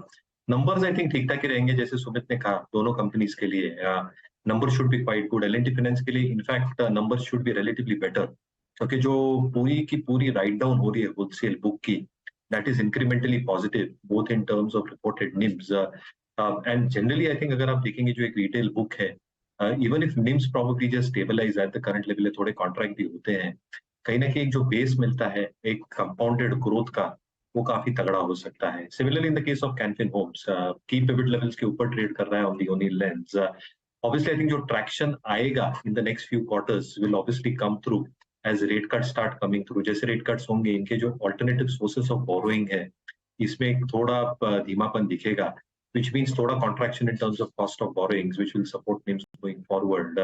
And obviously, I think जो एक asset quality की एक pedigree रही है Canfin Homes की, एक जो retail oriented approach रहा है, I think that should stand out in difficult times. जो है नहीं अभी, but going forward even if some stress probably comes out of the book, तो शायद दोनों नंबर्स अनुज जी अच्छे आ सकते हैं फ्रॉम रिजल्ट्स परस्पेक्टिव। बेहतर नतीजों की उम्मीद यहाँ पर मयूरेश को है। इन स्टॉक्स पर नजरें रहेंगी, लेकिन साथ ही टाटा कम्युनिकेशंस भी रेडार पर रहेगा। और पिछले महीने ही इनफैक्ट इन्होंने अपनी एनालिस्ट कॉल में कहा था कि डेटा रेवेन्यू 2027 तक डबल होने का इरादा है। इस क्वार्टर में क्या एक्सपेक्ट कर सकता है बाजार? इनफैक्ट आज ही इनकी जो 37th एजीएम कंक्लूड हुई और उसमें भी जो कंपनी के चेयरपर्सन है रेणुका रामनाथ, उनकी तरफ से बहुत स्ट्रांग कमेंट्री आते हुए दिखाई पड़ी है। तो जो अभी हर्षदा कह रहे थे कि 2027 तक जो डेटा रेवेन्यू है वो डबल करने की बातचीत है, ये कमेंट्री को उन्होंने रीइंस्टेट किया। लेकिन नंबर्स के लिहाज से देखेंगे तो आपको वाई बेसिस पे वीक नंबर दिखाई पड़ेंगे हाई बेस के सामने, लेकिन क्यू ऑन क्यू बेसिस पे नंबर्स पिकअप करेंगे। वाई बेसिस पे रेवेन्यू 9% बढ़ने का अनुमान है, मुनाफा 36% गिरेगा कि एक हाई बेस था जिसकी वजह से कंपनी के मुनाफे में एक डिप आपको दिखाई पड़ेगा। मार्जिन करीब 25% के सामने 22-23% की रेंज में वाई बेसिस पे आने का अनुमान है। लेकिन और इबिटा फ्रंट पे 1077 करोड़ से 1080 crore more less flat side पर रेवेन्यू वाई बेसिस पे रहेगा। यही आप क्यू ऑन क्यू बेसिस पे देखेंगे तो बेहतरीन नंबर आपको दिखाई पड़ेंगे। और लास्ट क्वार्टर में भी कंपनी ने अपने नंबर्स को अनुमान से बेहतर पोस्ट किया था, तो इस बार भी इनके लिए बेंचमार्क है कैसे नंबर्स यहाँ पे पोस्ट करते हैं। 3% डिक्लाइन वॉइस रेवेन्यू की बातचीत है बाजार के अंदर, और कोर सर्विसेज कारोबार जो है उसमें 1% क्यू ऑन क्यू बेसिस पर एक बढ़त का अनुमान बाजार लगाकर चल रहा है। डिजिटल सर्विसेज प्लेटफॉर्म और इंक्यूबेशन सर्विसेज के कारोबार में 9% और 10% की क्यू ऑन क्यू बेसिस पर एक ग्रोथ रहने का अनुमान बाजार लगाकर चल रहा है। डील पाइपलाइन बेटर साइड पर है और कंपनी ने रिसेंटली कुछ नए एक्विजिशन किए हैं, कुछ बड़ी डील्स जीती हैं। अब उसका कितना इंपैक्ट इस क्वार्टर में आता है या अगले क्वार्टर में आता है वो कमेंट्री में पता चलेगा, लेकिन अभी तक जो आंकड़े उसके लिहाज से एक बेहतर साइड पे कंपनी के numbers Q on Q basis पर देखने को मिल सकते हैं। वाई हाई बेस का इफेक्ट यहां पर देखने को मिलेगा, लेकिन already stock all time high से करीब है, तो उस चीज का भी ध्यान रखिएगा। ओके सुमित, बहुत बहुत शुक्रिया। तो ये बात हो गई टाटा कम्युनिकेशंस की। इस पर एक क्विक टेक चेक ले लेते हैं, फिर यतन के पास जाएंगे डीलिंग रूम चेक के लिए। मानस, टाटा कम्युनिकेशन देखिए कंसोलिडेशन है और ये कंसोलिडेशन 22 मूविंग एवरेज के ऊपर हो रहा है, तो इसलिए आप अपनी पोजीशन में बने रहिए। 1560 का स्टॉप लॉस लगाइए, लेकिन फ्रेश खरीदारी 1650 के ऊपर करेंगे। 1560 का स्टॉप लॉस लगाइए, लेकिन फ्रेश खरीदारी के लिए अभी रुकिए। यतिन के पास चलते हैं और जानते हैं डीलिंग रूम से क्या फीडबैक मिल रहा है उन्हें। Yatin, good afternoon. Good afternoon. और देखिए, जहां तक कि बैंकिंग स्टॉक्स का सवाल है, आज थोड़ी बहुत सेलिंग है, लेकिन एक स्टॉक जो स्टैंड आउट कर रहा है वो है फेडरल बैंक। रिजल्ट्स के दिन टूटा, लेकिन वहां से स्ट्रॉन्ग बाउंस बैक आता हुआ दिखाई पड़ रहा है। इनफैक्ट आज के ट्रेडिंग सेशन में 16 लाख शेयर से ओपन इंटरेस्ट घटा है, यानी फ्रेश शॉर्ट कवरिंग आपको यहां देखने को मिल रही है। तो शॉर्ट्स भी कवर हो रहे हैं और डीलर्स का मानना यह है कि फंड रेजिंग की अनाउंसमेंट, QIP की अनाउंसमेंट भी बहुत जल्द शॉर्ट टर्म में आ सकती है और 135 से लेकर 138 तक के टारगेट्स के लिए ये वीकली व्यू इस पर्टिकुलर स्टॉक पे बना रहे हैं तेजी का। इसके अलावा HUL, इस कंपनी के भी नतीजे बहुत जल्द आएंगे। ऑब्वियसली ये देखा जाएगा वॉल्यूम ग्रोथ कैसे शेप अप हुआ है क्वार्टर में, given the fact that rural markets में रिकवरी थोड़ी स्लो है, लेकिन यहाँ भी आप देख रहे हैं शॉर्ट कवरिंग हो रही है और डीलर्स का मानना ये है कि 70 से 80 रुपए का बाउंस इस स्टॉक में आ सकता है। तो बाउंस के लिए HUL का शेयर वो लोग खरीद रहे हैं। थोड़ी बहुत शॉर्ट कवरिंग या आज के सत्र में भी देखने को मिल रही है। ओके, HUL आपकी स्क्रीन पे। और जैसे कि फेडरल बैंक का जिक्र, यतिन बहुत बहुत शुक्रिया आपका इस पूरी चर्चा के लिए और स्टॉक्स डीलर्स के रडार पे क्या क्या है बताने के लिए। फेडरल बैंक में याद रखिएगा एक शॉर्ट कवरिंग के जो अर्निंग्स के दिन सेकेंड हाफ में हॉरर शो देखा था हमने, उसी का एक जिसे कहते हैं ना प्रेशर रिलीज हो रहा है और आज भी शॉर्ट कवरिंग के सहारे स्टॉक अच्छा करता है। एक काम करते हैं, यहाँ से अब BTST ट्रेड्स का क्रम या फिर STBT जो भी हमारा पैनल सुझाए उस ट्रेड का क्रम शुरू करते हैं। श्रीकांत, वेडनेसडे मॉर्निंग के लिए क्या कैरी करेंगे आपका कन्विक्शन ट्रेड फॉर टुमारो? तो देखिए यहाँ पे मुझे लगता है कि जितने भी FNO के स्टॉक्स है वहां पे एक रेंज बाउंड एक्टिविटी बनी है, लेकिन अगर इसके बाहर अगर किसी स्टॉक में जाके देखना है तो मुझे लगता है देवयानी इंटरनेशनल, इसे ट्रैक करना चाहिए। 195-196 के करीब ट्रेड कर रहा है। पिछले कई दिनों से एक रेक्टेंगल फॉर्मेशन बनाया है और इसके ब्रेकआउट में से अगर ये स्टॉक बाहर निकलता है तो 205 या 208 के लेवल्स दिखा सकता है। तो करंट लेवल से देवयानी इंटरनेशनल को लॉन्ग करें, स्टॉप लॉस रखिए 191 का, टारगेट्स 205 के। Okay, Devyani International. Gaba sir, आपकी ट्रेड क्या होगी? बिल्कुल, वो है BTST और स्टॉक का नाम है हीरो मोटर्स। ट्रेड करा है 3120।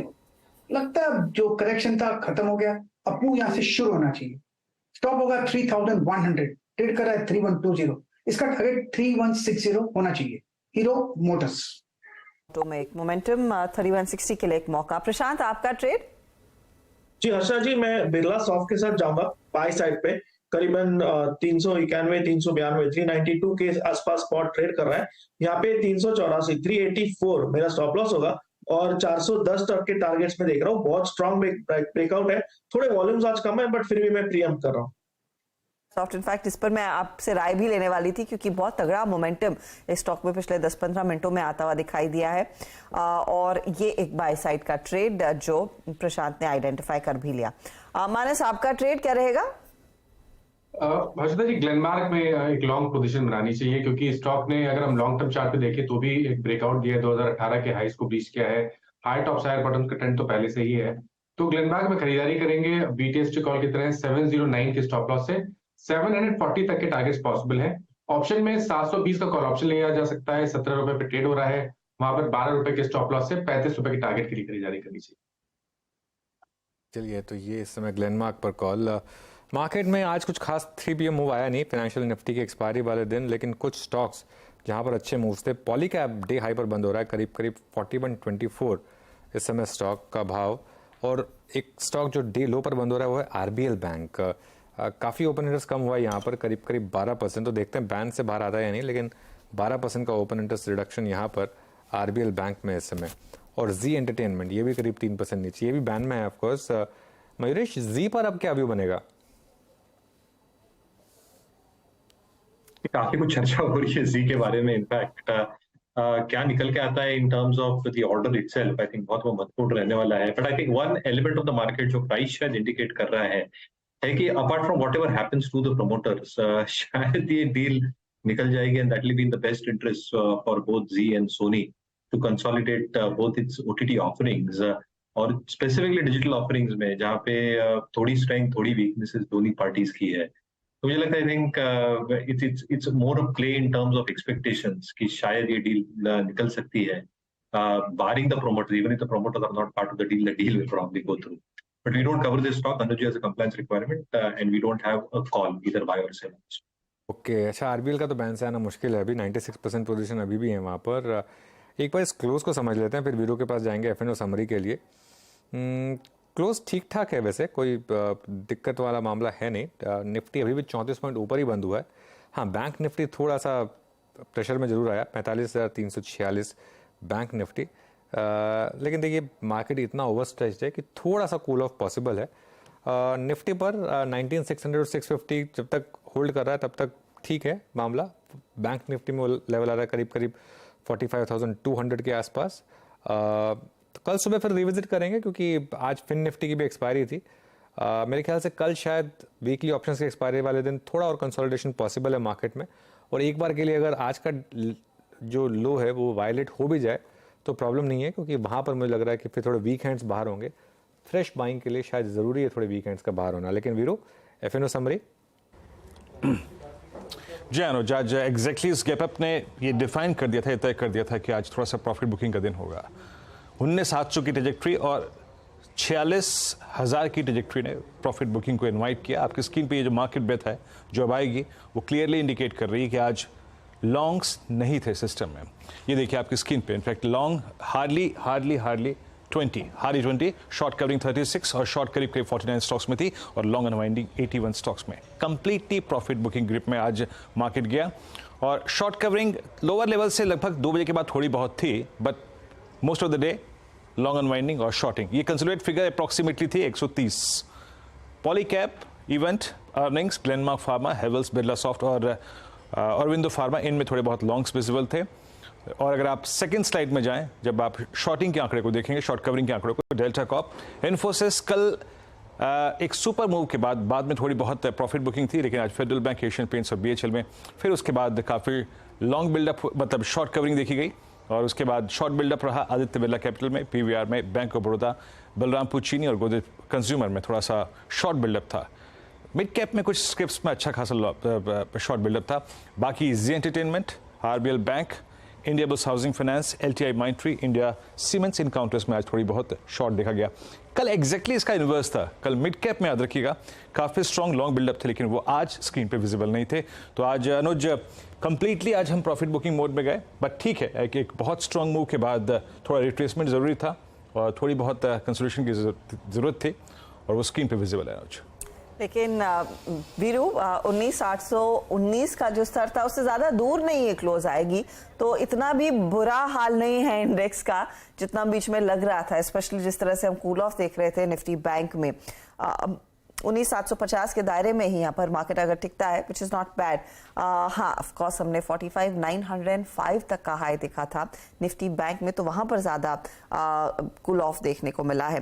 अच्छा, एक दो और ट्रेड्स हम क्लोजिंग की तरफ बढ़े उससे पहले औरबिंदो फार्मा में जाते जाते पोजीशंस बिल्ड होने लगी हैं। श्रीकांत 2% ऊपर है काउंटर और करीब 2-2.5% का ओपन इंटरेस्ट एडिशन भी देखने को मिला है। अब नॉर्मली यही होता है कि बीच बीच में फार्मा काउंटर्स में ट्रेंड तेजी का बनता है। ग्लेनमार्क हमने पिक किया है, हमने इप्का पर एक बाय कॉल सुना, बायोकॉन पर बाय कॉल सुना, एक बार औरबिंदो पर भी नजर डाल लीजिए। बिल्कुल, तो औरबिंदो फार्मा में भी अगर फॉर्मेशन देखें तो टेक्निकली यही लग रहा है कि इसमें हायर टॉप हायर बॉटम की सीरीज कंसिस्टेंटली चल रही है और जैसे ही स्टॉक में तेजी बनी है, मुझे लगता है कि ये स्टॉक कम से कम 800 रुपए के लेवल्स दिखा सकता है, जो एक इंपॉर्टेंट रेजिस्टेंस लेवल है। तो करंट लेवल से भी मुझे लगता है कि आज की जो तेजी दिख रही है और आज के जो फॉर्मेशन है इतने वीक मार्केट में, वहां पे हमें लगता है कि इसे लॉन्ग करना चाहिए। स्टॉप लॉस हम यहाँ पे रख सकते हैं एट 740, जो तकरीबन 5 डेज के आसपास के एवरेज का है। तो करंट लेवल से औरोबिंदो फार्मा को बिल्कुल लॉन्ग करके चले। में एक लॉन्ग का बड़ा मौका बनता दिखाई दे रहा है। इस स्टॉक में कल के लिए भी पोजीशंस आप ले सकते हैं। वैसे आप देखिएगा ग्लेनमार्क फार्मा जो अभी मेरे ख्याल में माइनस ने दिया ट्रेड 3% ऊपर और ओपन इंटरेस्ट एडिशन यहाँ पर करीब 7% प्लस का देखने को मिला है। अच्छा, आप बिरला सॉफ्ट पर नजर बना के बैठे हैं प्रशांत, लगे हाथ एक बार परसिस्टेंट सिस्टम्स पर भी व्यू देंगे क्योंकि वहां पर ओआई एडिशन है, क्या प्राइस एक्शन फॉलो कर सकता है कल के सत्र में?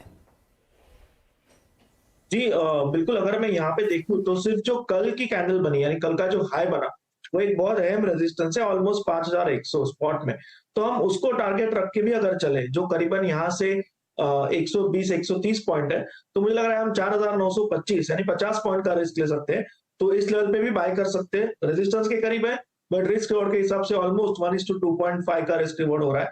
तो 4925 का स्टॉप लॉस स्ट्रिक्टली रखिए और करीबन 5100 के टारगेट के लिए आप बाय कर सकते हैं।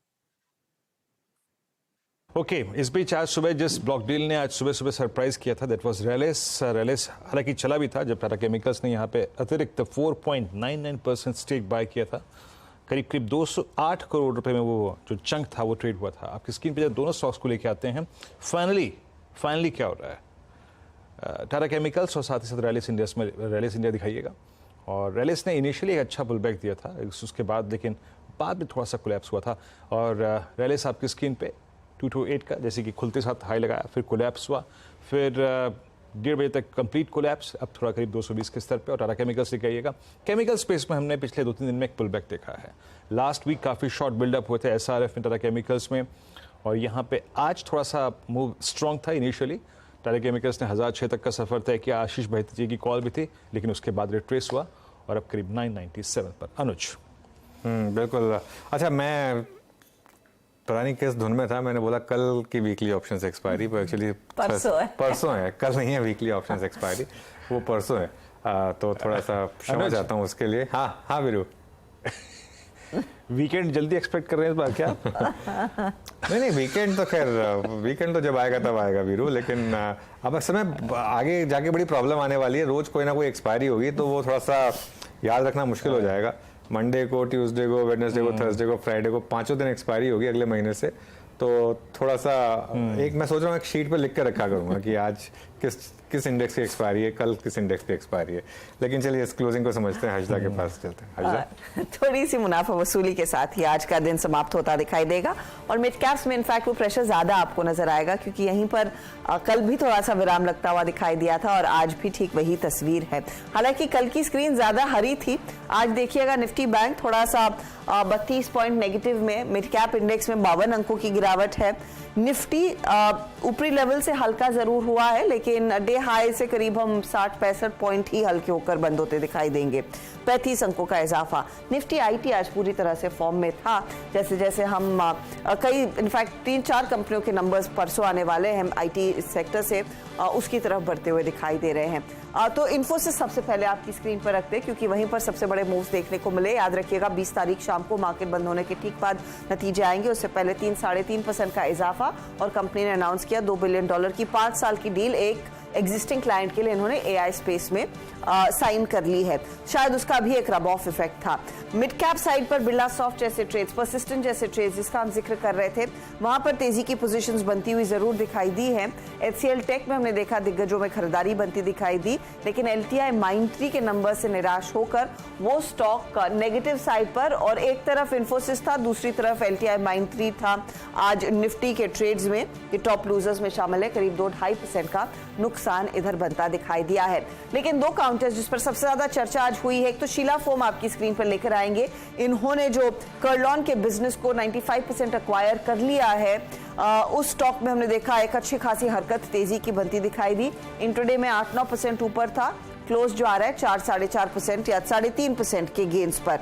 दूसरी तरफ अमर राजा, जहां पर एक पर्टिकुलर पार्टी ने पूरा एग्जिट लिया जो 14% स्टेक होल्ड कर रहे थे तो वहां पर एक गहरा करेक्शन आया, करीब 6-6.5% तक की गिरावट पर ये काउंटर जाकर टिकता हुआ दिखाई दिया। आज बैंकों का दिन ऑफ कोर्स रहा है, आईसीआईसीआई एक्सिस जैसे काउंटर्स की तरफ से साथ मिलता रहा, लेकिन निफ्टी बैंक थोड़े से सॉफ्टर साइड पर जाकर टिक रहा है। अब ओवरऑल हीट मैप में आपको साफ समझ में आएगा कि इन दिग्गजों ने ज्यादा साथ दिया है आज मार्केट का तेजी की तरफ और किसने ड्रैग किया, क्योंकि हम एक थोड़े से फ्लैट टू पॉजिटिव क्लोज दिखा रहे हैं। इन्फोसिस टॉप परफॉर्मर, वहीं एचसीएल टेक ने फॉलो थ्रू दिखाया। मैं बैंकों की बात कर रही थी, आईसीआईसीआई बैंक में एक मोमेंटम जरूर देखने को मिला आज के दिन। टेक महिंद्रा आईटी में भी तेजी की तरफ था और एशियन पेंट्स, रिलायंस जैसे ट्रेड्स, बजाज फिनसर्व, ओएनजीसी जैसे ट्रेड्स में हमने देखा खरीदारी के अंश बनते दिखाई दिए हैं। मंदी कहां रही? एलटीआई, माइंट्री के नंबर से निराशा हाथ लगती हुई। कल एसबीआई में एक बड़ा मूव देखने को मिला था, लेकिन आज फॉलो थ्रू नहीं रहा। एसबीआई 1.5% करेक्ट हुआ है। ब्रिटानिया जैसे काउंटर्स, टाइटन जैसे काउंटर्स में हमने देखा थोड़ा सा टिक नेगेटिव हुआ और ऑटो कंपनियों की रफ्तार भी थोड़ी सी धीमी पड़ती हुई दिखाई दी। खासतौर से टाटा मोटर्स और मारुति के शेयरों में हमने देखा है कुछ मुनाफा वसूली के अंश बनते दिखाई दिए हैं।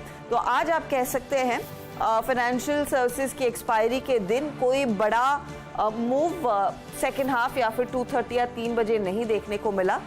एक शांत क्लोज देखा गया है। 36 अंक नीचे Nifty financial services, Nifty bank एकदम फ्लैट 34 अंकों की गिरावट पर और निफ्टी भी 19,751 पर जाकर टिकता हुआ। सीधा सौदा में जो आशीष और नीरज के बीच मुकाबला रहा, किन स्टॉक्स पर इनका फोकस था? शीला फोम आशीष के लिए विनिंग ट्रेड था। इन्फोसिस भी लैंडमार्क 3% नीचे, टाटा एलेक्सी खराब नंबर्स पर करीब 2-2.5% के नुकसान पर ट्रेड करता हुआ दिखाई दिया। दूसरी तरफ देखिए नीरज के टॉप परफॉर्मर्स, पॉलीकैप बहुत ही शानदार नतीजे, गुजरात फ्लोरो, आरपीपी इंफ्रा, क्रेडिट एक्सिस जैसे काउंटर्स थे जहां पर मोमेंटम रहा। बिल्कुल, तो खैर वीकली ऑप्शंस एक्सपायरी निफ्टी की आज समाप्त हुई और मार्केट 19,751 पर। कल एक इम्पॉर्टेंट दिन है मार्केट के लिए, क्योंकि कल वो सैंडविच सेशन है दोनों एक्सपायरी के बीच वाला, और नॉर्मली मार्केट कई बार ट्रेंडिंग मूव दिखाता है। तो वीरो कल सुबह फिर जुड़ेंगे। जी हाँ, सैंडविच वैसे ही पसंद है, तो सैंडविच सेशन के लिए रहिए तैयार। सुबह 6:57 पर मैं, अनुज, हर्षदा, आशीष और नीरज जी मॉर्निंग कॉल लेके और मुनाफे की तैयारी लेकर CNBC आवाज़ पर करेंगे आपका इंतजार। तब तक के लिए नमस्कार।